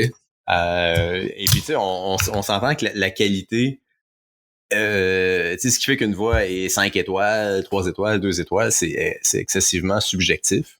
Ouais. Puis j'ai souvent jasé avec, en fait, même différents grimpeurs là, m'ont déjà dit, bah, tu sais, en bas d'un certain niveau, il y a comme aucun intérêt. Dans le sens j'ai que... le contraire. Laisse-moi finir. Dans le sens où ce qui les allume vraiment dans une voie d'escalade, c'est la qualité de la gestuelle. Ouais. Et puis en bas d'un certain niveau, il y en a tout simplement pas. Et donc, parce que tu sais, eux, ils ont moins d'intérêt envers, mettons, l'exposition, T'es pas avec le bon monde. le gaz que t'as en arrière de toi, puis la vue que t'as rendue en haut, puis la qualité de la roche, puis tout plein d'autres aspects. Ils vont dire, si les moves sont plates, je m'emmerde. Et donc, tu sais, une 5, 6, 5 étoiles, ça se peut juste pas dans mon livre. C'est parce que ça flatte pas leur Ça se ego. peut pas selon ses Ça flatte pas Ouais. l'ego. Sûrement, ouais. Si ça flatte pas l'ego, Je sais pas. à quoi bon? Moi, je vais vous expliquer ma version de la chose. C'est que des 5, 6, 1 étoile ou 5 étoiles, tu sais, il n'y a pas vraiment de différence, justement, parce que c'est pas la gestuelle que tu vas rechercher. C'est peut-être plus le côté aventure de la chose ou le côté comme, je sais pas, la randonnée ou la journée complète, tu sais, la sortie dans son ensemble. Là, tu sais, qu'elle soit 1 étoile, au final, il va peut-être avoir juste plus d'éléments comme les impondérables qu'on parlait tantôt. Là. Tu dis, il y a de la mousse, la roche était pas bonne, la peau était pas bonne. Au final, ça reste quand même que ceux qui sont 1 étoile, t'as tout le temps un bon temps, je trouve, dans les voies faciles. Puis, il n'y a pas vraiment comme de différence pour moi entre une 5 étoiles ou 1 étoile dans 5-6. Tandis que tu vas faire une fucking voie 5-13 à 1 étoile, c'est sûr que c'est comme 5-7, V8, 5-7. C'est comme une merde. Tu sais, si tu dis, OK. la voie est C'est quoi la ultra voie, laide, là, nulle à chier, tu sais que ça va être une boîte. Il y a des chances. C'est quoi la voie à Val-David, là? Samouraï, là, qui est 5, 6, 5 étoiles? Là, Non. c'est super Non, beau. la 5-5, là. La C'est- 5-5, c'est quoi Non, son me nom? semble que Ben, il y a c'est Samouraï. l'arabesque, ouais. Samouraï, c'est une autre, c'est celle qu'on Ouais. a rétro-boltée. Parle-nous pas là-dessus. là. Asti. On en jasait avant. Ouais. J'ai changé d'idée en plus. On chope les beaux. Ouais, on chope les beaux. Mais non, Samouraï, c'est un 10+, là, à la bleue. Je suis Tu sais, tombé, dans les classiques... Non, je sais, je faisais des jokes, je suis tombé dedans. Ah, t'es pas mort? Non, le camotte nu, je l'ai juste bien placé. Ouh, Ah. ouch. Exactement. Ben, Le Metalius Mauve. Clic. oui, À bonne place. Puis, t'en as plus besoin, il y a une botte maintenant. j'avais dormi 2 heures, j'avais bu beaucoup d'alcool.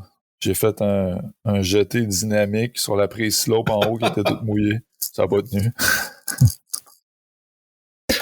Bref.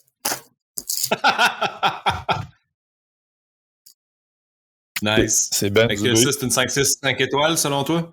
C'est 5 étoiles. Ouais. Mais c'est pas 5-6. Un exemple, la directe sur le Mont de l'Ours. Il y a moi, je me semble que c'est la directe. Il me semble que le départ de ça, Ouais. c'est 5-6, là. C'est magnifique. C'est vraiment beau. T'es prête? T'es prête, Jeff? Le bêta que tu te rappelles le mieux, c'est pour quelle voix? Pourrais-tu nous le donner play by play? Ouais, c'est ça. Je pourrais te donner énormément de bêta de beaucoup de voix. J'ai juste beaucoup de mémoire. Ah ouais? Ouais. Les cams, je peux te dire les cams. Ouais, qui mais vont mettons celle Asti que je suis pas bon là-dedans, moi. des cams. Non, mais là, les moves, là. Ouais. C'est facile de se rappeler des cams. Mais non, c'est pas facile de se rappeler les cams. C'est plus facile de se rappeler les moves parce que en plus, tu l'as bougé que de se rappeler les cams, genre, de trop de cams. Nomme-moi Mais t'en as-tu une qui te vient en tête? ben, nomme-moi une voix à Kamouraska, je veux dire les moves qu'il y a dedans. VO2 Max. VO2 Max, ça dépend de ton bêta. Mais quand tu arrives sur le coin de la petite arête, moi, j'allais chercher main droite la réglette, monte mon pied gauche. Après ça, t'as un trou, puis t'as comme un autre petit trou au-dessus qui est comme un peu une genre de fausse pochette. Il y en a qui vont chercher les deux Je me suis mains. tweaké un doigt dans ce trou-là. C'est ça. Moi, j'allais chercher main gauche. Après ça, je montais mon pied droit sur quelque chose de vraiment pas tellement bon. J'allais chercher de quoi un peu en pincette pour aller chercher à gauche. Puis là, t'es sorti, tu vas chercher le gros pocket. Mettons. Tu peux-tu en nommer une autre? Hey, vous êtes malade mental.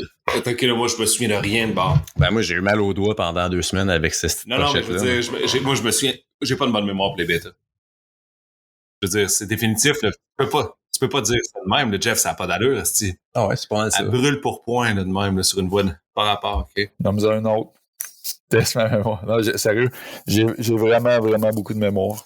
C'est juste comme ça. Mais c'est super dommage pour mes ennemis. Je me rappelle. Ah, t'es un bêta spreader là en bas, là. Hey, brette ton doigt là! Non, c'est parce que si- Comme, hein, t'es envahissant. Si tu me fais chier, genre, je me rappelle de ta plaque d'auto, du nom de ta blonde, de où t'habites, Ah, ok. ton adresse, je me rappelle de tous les détails. Non, mais tu sais, VO2 Max, Ah, VO2 c'est Max, ça, c'est quand c'est même une de mes premières, c'est-à-dire voix dure que j'ai faites, que j'ai travaillé. Fait que, tu sais, je m'en rappelle un peu plus. Il y a des pieds Combien tu là-dedans. cotes ça? Je pense que c'est un dossier réel. Je pense que ça le vaut. Ouais. Contrairement à beaucoup de voix de Kamouraska qui ne méritent pas leur cote, là. Je pense qu'elle mérite sa cote. Après ça, Moi, j'ai jamais été grimpé à Camou. Malade, hein? Jeff, est-ce que tu fais du rappel sur des vieilles slings? jamais. L'indice, c'était bon, hein? Ah ouais. Bon. Serge, fais-tu du rappel sur des vieilles slings? Ah, mais là, c'est parce que là, ta question Ok. est quand même... Est-ce que tu je fais fais du rappel sur une vieille une sling? vieille sling? Jamais non. Bon.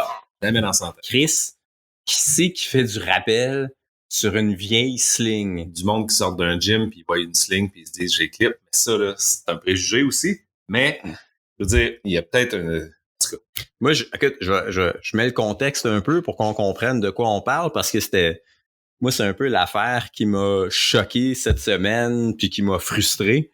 Il y a 2 grimpeurs là, qui sont morts en Californie. Est-ce que tu en as entendu parler un peu? Non. OK, bon, ben je vais faire une histoire très courte pour toi. Là. Il y a 2 grimpeurs en Californie qui grimpaient à Tahquitz, que je sais même pas comment prononcer. C'est Takiz, Taquitz. Tahquitz, ouais, Je sais pas. Tahquitz, qui est un site de trad là, Granitique, là, dans le coin de Yosemite. très fréquent, ouais, tout à fait, très fréquenté. Et puis les 2 grimpeurs étaient clippés dans une sling au relais pour faire un rappel. Et puis en fait, je pense que ce qui est arrivé là, très simplement, c'est que il y a un des grimpeurs qui a glissé puis qui est tombé en Il n'y a pas glissé, non. Il n'y a aucun détail de ça, mais Non, ils ben- se sont clippés sur une sling, et ils la sont sling. morts. Ouais, la sling, c'est ça, exactement. Ils se sont Ok, clippés ouais. sur une sling, ils sont morts. Voilà. La sling a pété. La sling a pété. Ils ont trouvé du stock au travers de la paroi. Ils ont Ouais. trouvé 2 grimpeurs morts en bas. C'est ça. Puis, ça finit là. Voilà. Puis tu sais, évidemment, c'est ça. Tu sais, chaque fois, c'est arrivé aussi il y a quelques mois à Joshua Tree, là, une grimpeur qui voulait descendre en rappel là, d'une voie sur une sling, puis elle a clippé une Là, on ne sait sling. pas si c'est une sling. Moi, je sais pas le détail. Là. Je sais pas si elle a clippé comme 22 slings sèches et dégueulasses. Non, c'était, je sais pas. En tout cas, il me semble que Joshua, c'est clair aussi que C'était une je pense que c'était une sling là qui ont Ok. trouvé là, tu sais, qui sont allés vérifier en haut puis qu'elle avait comme déchiré là. OK. Elle est décédée également là. Fait que c'est de Évidemment, l'inconscience. tu sais, chaque fois c'est fatal. Tu sais, je veux dire, le rapport d'accident, à chaque fois, ça serait la même affaire. Là. Inconscience. Grimpeur, clip vieille sling et meurt. Tu sais. Ouais. Fait que la question, c'est, tu sais, pourquoi ça arrive ce genre d'accident-là aujourd'hui? Je suis Moi, je suis comme sans mots par rapport à Mais là, ça. pourquoi ça arrive? C'est un accident first? Ben, Pourquoi ça arrive? Il y a des vieilles slings. ouais. First, il y a des vieilles slings, le monde se pose pas de questions. Ils prennent pour acquis que tout est sécuritaire, tout est correct. Puis s'ils descendent, s'il y a une sling, c'est parce que ils peuvent se clipper dedans puis ils peuvent descendre. Ils se sont dit que le grand Manitou, ouais, le grand Manitou qui s'occupe de tout ce que je fais ici, là, que quand je jette mon verre de Tim Hortons en bas du cliff, là, puis mon sac de bang, mais il y a quelqu'un qui passe puis il ramasse, là, parce que moi, je suis vraiment important. Puis il y a quelqu'un qui est passé, puis si on met une sling sit, c'est parce qu'il s'attendait à ce que je passe moi, puis là, c'est sécuritaire, je peux clipper, puis c'est comme l'idée de comme moi j'arrive puis tout devrait être prêt pour moi puis je me pose aucune question puis je me calisse de tout. Je ne sais pas, je pense que c'est réducteur là, c'est pas réducteur. Ben dans au moins un des deux cas, c'était du monde. Ouais, ça c'est une partie du monde. Je dis pas que ces gens-là, c'est ça qu'il y avait en tête. Ces gens-là, comme je disais tantôt, il y avait peut-être comme il fallait qu'ils descendent vite, il fallait qu'ils étaient dans un genre de mood pour il y avait un 5 à 7, pas trop se poser de questions. Où sa blonde l'attendait à la maison avec les enfants, puis il était pressé. C'était peut-être leur huitième voix de la journée de 4 pitchs, puis il était fucking défoncé, fait que le jugement était plus là. C'est peut-être qu'ils ont déjà descendu là 50 fois sur cette sling-là, puis se sont dit la sling est bonne. Puis, tu sais, un paquet d'affaires peuvent arriver qui font en sorte que ton jugement est pas le best jugement de la place, mais quand tu clips juste une sling, que tu connais pas l'intégrité, même si ça tienne d'avant. Je suis déjà retourné juste une anecdote, là, dans les voies que j'ai ouvertes, mettons, dans le fond du bois, dans les ZEC. J'avais fixé les cordes pour accéder au haut de la paroi. Puis l'année d'avant, j'avais fixé mes cordes, je les ai laissées là. J'arrive l'année d'après, puis je sais pas pourquoi, mais j'avais un chien avec moi. Okay. Mais si je peux pas grimper à la corde, ok, parce que sinon j'aurais grimpé à la corde direct sans me poser de questions. J'avais le chien, j'ai fait le tour, je suis arrivé en haut, la corde était mangée à 95%. Par des rats, name it, maintenant encore, là, tu sais. Je me serais tué, là, tu sais. C'est sûr. Il y a un gars à Kamouraska, puis je nomme pas le site, mais il y avait des dégâts fixes sur un mur qui était là depuis très longtemps. Le gars, là, mettons, ce gars-là, là, en ayant bu 2-4 litres de Pepsi, là, puis en se mettant une veste de 10 livres sur le dos, là, il doit peser genre 145 livres, OK? Puis il a chuté sur une dégaine qui était sur un mur. Il l'a cassé. Tellement la dégaine était vieille. Il a cassé. Sacrément. Une dégaine avec un bon, là, où... Ouais, le nylon au centre, là, il l'a cassé. En chutant, le gars, il pèse. Sérieusement, il doit peser 135 livres mouillés. Il l'a cassé. Il est tombé sur l'autre en dessous? Ouais. Mais ça, c'est de la négligence, puis c'est de l'insouciance. Ça peut pas être autrement. Puis, tu sais, on peut... Tu sais, un accident, c'est un accident, comme tu dis. Il reste que si... C'est comme faire un nœud en 8, là. Si, avec ton partenaire, il y a toujours le réflexe de vérifier ton nœud, que ton partenaire vérifie ton nœud, comme de vérifier les sangles. Tu sais, juste un exemple de ça, tu arrives au volant en haut, tu arrives à un arbre, la sangle, là, elle a beau de l'air d'être neuve, mais si tu l'as pas vérifié tout le tour, t'en as aucune idée.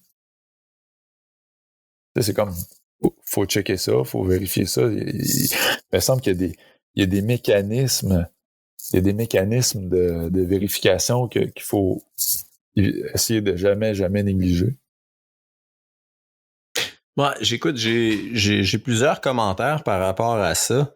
Le premier commentaire, c'est, tu sais, par rapport aux dégaines, par exemple, ce que tu racontais, c'est essentiellement le grimpeur a chuté sur une vieille dégaine, la dégaine a cassé, puis il est tombé sur celle d'en dessous. Il est essentiellement rien arrivé, tu sais. Puis moi, c'est toujours un peu dans cette optique-là que je vais grimper une voie sportive avec des vieilles dégaines dessus, dans le sens où j'ai toujours dans l'idée que la dégaine pourrait lâcher, puis qu'il y en a une autre en dessous qui va, tu sais, que les probabilités qu'elle tienne sont quand même à un moment donné plus élevées. Ce qui est très différent d'arriver à un arbre puis de clipper une vieille sling puis de dire ben j'observe la sling puis selon mon jugement non professionnel je pense que peut-être elle est bonne, et donc je descends en rappel dessus, et si elle lâche, ben je meurs. Tu comprends? Il y a comme, c'est comme pas pareil. Moi, je vois ça pareil. Je vois, tu sais, regarde, Ok. j'arrive dans un site, j'arrive sur un site là, connu, puis il y a des dégaines fixes. Je me mets à grimper, puis en grimpant, je regarde, là, à un moment donné, je suis comme, check une dégaine, c'est dormant usé, cette dégaine-là. Je tourne, tu sais, je suis en train de grimper, je tourne la dégaine.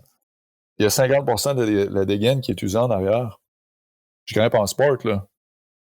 Puis je suis comme, Ouais. mais pourquoi elle est là? Ouais. Parce que personne n'a vérifié. Parce que tout le monde. Mais là, est-ce que l'autre en dessous est comme ça aussi, puis je me ramasse chute au sol? C'est quoi qui va se passer? Qu'est-ce que j'en sais? J'en ai aucune idée. Si mon assureur me sèche cette journée-là, il est distrait, j'en casse 2. Ou qu'il me sèche. Ah, ben, Tu sais, ben, je te dirais que c'est ton erreur de jugement à ce moment-là. Mais c'est pareil pour la sling en haut de l'arbre. Si tu testes pas ton matériel, que tu vérifies pas le matériel, c'est une erreur de jugement de toute façon. Ah, tout à fait. Si tu t'es mis dans une situation où est-ce que ton erreur de jugement va causer ta mort, c'est tout à fait sur toi, là. C'est juste que si on prend, tu sais, c'est sûr que quand on va grimper dans un site où il y a plein de monde qui équipe, on prend pour acquis que le matériel il a été vérifié puis qu'il est safe. T'sais. Mais bon, jamais. Tant mieux. Mais souvent, c'est pour ça qu'il arrive des erreurs. Il y a un jeune qui est mort je pense c'est un jeune de 15 ans qui est mort de ça 2, 3, 4 ans parce que la dégaine était tellement usée que c'était comme un couteau, là. La mousqueton était tellement usée, à force que le monde tombe là, que ça a eu juste dans ça a coupé la corde. Ça a coupé la corde, tu sais. Ben, tout à fait. Quelqu'un a pris pour acquis que tout est sécuritaire parce que c'est un site où tout le monde va, tu sais. Les chutes de pierre, même chose. Ouais. Mais les gens avec les bébés au crag. Ce point-là, moi, que je disais au début, c'est que le monde prenne pour acquis. Ah ouais, c'est dans cette expression-là, prendre quoi que ce soit pour acquis en escalade. En escalade, c'est un no-go, là. Je veux dire, même moi, là, dans des voies ultra classiques qu'on ouvre, je veux dire, ou des enfants de même, là, je reteste les prises des fois en me disant, tu connais cette prise-là, tu sais, je commence à être au-dessus de la dégaine, je sais pas trop quoi, tu sais, je vais tirer dans un angle bizarre. M'en checker, tu sais, je cogne dessus ou je sais pas trop quoi, tu sais. Les bottes, tu sais, je dis, tu check et tu... Non, mais c'est toujours d'évaluer qu'est-ce qui va arriver si... Ouais. Mais c'est mais des fois, là, si la prise elle lâche, ou si cette dégaine-là arrache, ou si la botte arrache. Ou même la position de la botte, là. Tu sais, le monde a comme un set de dégaines. Un set de dégaines de, je sais pas, des 4 pouces, là, d'affaire la même, là, puis ils partent avec ça. Tu sais, moi, j'ai jamais juste une longueur de dégaine, tu sais, parce que je me dis, l'ouvreur, il a peut-être pas eu l'occasion de la mettre dans de la bonne roche ou des choses comme ça. C'est que, tu sais, le mousqueton va peut-être à côté quelque part, le bizarre, il va peut-être être en porte-à-faux. T'as besoin de comme avoir une variété. Encore une fois, c'est peut-être l'expérience parce que quand t'arrives du gym, t'as juste clippé des dégaines fixes dans un estime mur de plywood. Fait que, tu sais, dans ta tête, t'arrives pis c'est un mur de plywood pour toi, la roche. Là, ben, ça va clairement avec le genre de site où est-ce que tu grimpes. Évidemment, il y a certains sites, c'est comme... Oui, mais non. Oui, mais non, parce que ça en prend une dégaine où est-ce que la roche n'était pas bonne puis le positionner pas d'une manière optimale, mais d'une manière... où est-ce que c'était correct de la poser avec la qualité de la roche, un peu comme à Pont-Rouge. Puis là... c'est ça. Mais le pire, c'est que oui, un peu comme à Pont-Rouge, parce que ta pose où est-ce que la roche sonne le moins creux, mettons, tu sais. Ça veut pas dire que la chute, c'est la meilleure. Ça veut pas dire que la dégaine, ça sera pas le creux que ça à clipper, tu sais. Peut-être que c'est le move le plus tough, c'est d'aller clipper la dégaine parce que Chris est 3 pieds plus loin que la ligne où est-ce que tu mets ton piolet. Tu sais, dans le sens où c'était là que la roche était bonne. Mais après ça, il n'y a plus de voie là, à droite, là, n'importe quoi. Il peut y avoir un paquet d'éléments qui font en sorte que si tu prends pour acquis, tu vois un site que c'est un crag, mais c'est pas vrai. Oui, mais c'est pas vrai pour toutes les bottes, c'est pas vrai pour toutes. Il y a une évaluation des risques et des conséquences. Dans le sens que si tu t'en vas grimper à un crag qui est principalement de l'escalade sportive, puis que tu t'en vas là-dedans avec ton rack de dégaine standard, le pire qui peut arriver, c'est que, comme t'expliques, il y a une dégaine ou une bolt qui est moins bien placée, puis qu'il y a une dégaine, je sais pas, moi, en porte-à-faux. Tu devrais le savoir par le topo. Puis tu devrais le savoir par le topo, de 1, et puis de 2, tu grimpes sachant très bien que s'il y a une bolt qui arrache par un quelconque événement freak, ben il y a un risque de blessure, mais tu vas pas te tuer. Ce qui est extrêmement différent d'arriver à un relais où est-ce qu'il y a une vieille sling puis dire moi c'est là-dessus que je fais mon relais puis je descends là-dessus. Il y a pas de potentielle erreur là, tu sais, dans le sens que si tu fais une erreur t'es mort. Puis c'est ça qui est arrivé dans ces cas-là. Moi je fais quand même une espèce de distinction. Il y a du monde qui sont vraiment gratteux là. Il y a du monde qui sont vraiment radins. Ouais, on a parlé de ça, c'est un problème. Tu sais, tu regarde, j'ai grimpé avec du monde qui allait dans des voies quand ils voyaient des maillons rapides pour ramasser les maillons rapides. Ou les mousquetons, les mousquetons que les gens avaient laissés, ils grimpaient les voies. Hein, cette voie, il y a un mousqueton dedans.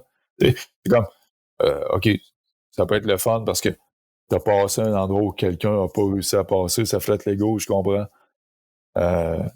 Mais à un moment donné, tu regardes, sérieux, va travailler, tu sais. Va travailler ou ouais, c'est ça. Tu sais, je veux dire, prends juste un peu moins de poudre ou bois une coupe de canne de moins. Mais, de moins. Tu sais, il me semble que ça n'a pas ça n'a pas d'allure pantoute de vouloir cheaper sur des 30 piastres de sling que t'as acheté le 5 ans, une 240 de Dynama, mettons, tu montes, là, t'en as toute une 240 pour faire un relais ou n'importe quoi, ou une 120 qui est sur toi, là, ta coupe, si tu fais le tour de l'arbre, tu doubles, puis ça finit là, elle vaut plus 30 cents, là, ta sling, là, rendue à l'heure qui est, là, elle est pas neuve d'avant ta grimpe, là, tu sais. Tu sais, c'est fou, là. Ça n'a aucun sens. Tu sais, il y avait... tu sais, j'ai des amis, là, tu sais, mettons, on est tous dans la quarantaine, là. Mais, là, je veux dire, c'est quoi le monde? On gagne 40, 50, 60, 70 000 piastres par année, mettons, là. Même à 35 000 par année ou même à 30 000, là. Sérieusement, tu fais de l'escalade, si tu mets 100 piastres de gaz dans ton char pour aller grimper n'importe où, voir que tu peux pas une ou deux fois par année backer un relais avec une de tes sangles. T'as juste à... ou chaque fois. Ben, chaque fois, ça, c'est quand t'explores beaucoup, là. Mais tu sais, quand c'est chaque fois, quand à chaque fois, faut que tu backes un relais, c'est parce que t'es dans des lieux où c'est peu fréquenté. Probablement que t'es un explorateur. Puis probablement que t'as acheté un rouleau de sangle Sterling, 1 pouce de large, puis que t'as ça dans ton garage quelque part. Fait que tu sais, t'es habitué de dealer avec ce genre de... T'es habitué de dealer avec ce genre d'affaires-là. Ouais. Mais pour la plupart du monde, il me semble que c'est juste OK, non. Ma vie, une sangle, je vais laisser une dégaine sur le mur. Écoute, ça doit dépendre où on grimpe. Tu sais, évidemment, ici... Non, moi, je pense que dans ce cas-là, ça dépend juste de l'analyse des options que tu as. Je suis tout à fait d'accord avec toi, mais mettons que tu es un grimpeur de Californie puis que tu grimpes à Tackwitz ou tu grimpes à Joshua Tree toutes les fins de semaine, puis tu commences à explorer les fins fonds du parc, tu vas trouver des vieilles slings un peu partout. Ouais. Fait que ça va t'arriver pas mal plus souvent d'avoir l'opportunité parce que, tu sais, Mais si t'es rendu à grimper les voies obscures à Josh ou à je sais pas trop où dans Californie, c'est que t'en as vu un esti shitload là, de sang, de merde. Pis... Ouais, ben le problème est là, c'est que à un moment donné, tu finis par te dire je peux descendre là-dessus, c'est pas grave. Tu sais. Ben, tu peux descendre là-dessus quand il y a 15. Quand il y a 15 mauvaises, ça commence à faire une bonne. On s'entend s'ils sont bien équilibrés. Ouais, vraiment. Je veux dire, s'il y en a juste une. Quand t'en as 3, c'est bon. 3 mauvaises, c'est bon. C'est rare, là. Sur le Cap Trinité, là, j'ai vu des trucs, là, pourris, là, au Saguenay, là, des affaires. Puis, l'autre affaire, là, il n'y a rien qui t'empêche de tester. Tu sais, qu'est-ce qu'en anglais, ils appellent le bounce test, là. Moi, je le fais dans les arbres. Puis souvent, très souvent, là, quand je grimpe en escalade sportive, je teste la première botte. Le poids de mon assureur plus mon poids, on teste la première botte. À Pont-Rouge, systématiquement, je teste la première botte. Ouais, c'est une bonne idée, ça. J'ai pas pensé à ça. Ça, c'est en tout cas, J'avais appris ça dans des séminaires en arboriculture. On envoie nos cordes dans des branches avec une petite poche. Puis quand la corde est passée dans la branche, tu sais jamais qu'est-ce que ça supporte. Mais quand t'es 3 gars à tester le poids, à tirer sur ta corde, à tester l'ancrage, écoute, 3 gars Ouais, là, dynamiques, ça commence à faire du poids pas mal. Là. Ou même 2 personnes. Ouais. Fait qu'il n'y a rien qui t'empêche d'avoir des mesures comme ça. Ça me rassure tout ça, parce que je pense que à nous 3, on a quelque chose comme 70 ans de... C'est vraiment pas loin, ouais. 70 saisons d'escalade là, en arrière de la cravate. Puis ce qui m'avait vraiment dérangé dans cet accident-là, là, qu'il y a eu, il y a 2 semaines peut-être, là, à Taquitz, c'est que dans l'article du climbing que j'avais lu à propos de ça, l'auteur qui fait le accident report, là, il disait, tu sais, puis je vais faire une traduction libre, là, il disait, tu sais, n'importe quel grimpeur qui grimpe depuis, tu sais, un certain temps a déjà clippé des mauvaises slings. Puis dans ce contexte-là, ça fait réfléchir, hein. Puis moi, j'étais comme, ben non.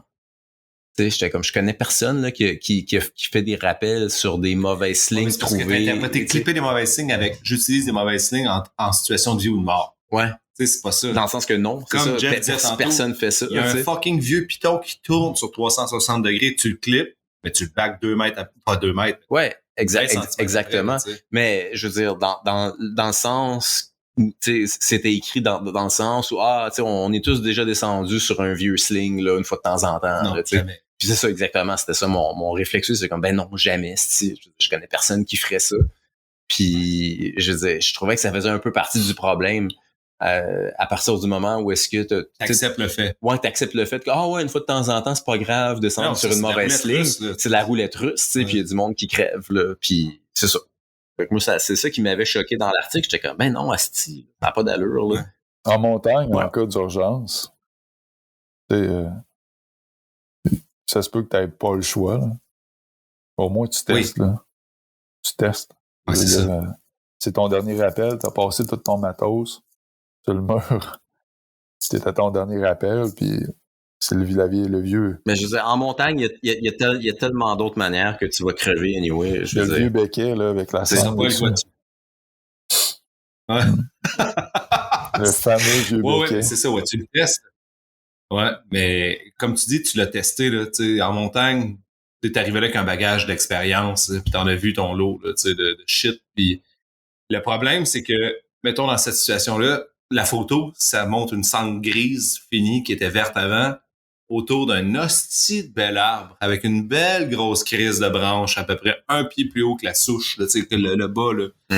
Là, je me dis, quel esprit comme sain s'est dit, je vais clipper à la sling, je ferai pas un relais, puis je descendrai pas direct avec ma corde sur l'arbre, tu sais, je sais pas, parce que la sling, tu sais, il y avait comme 27 options, comme, qui étaient, il y avait du monde qui disait, mettons, en tout cas, je suis pas trop sûr, ils ont juste vu une dégaine alpine, puis là, il y avait juste ça de plus.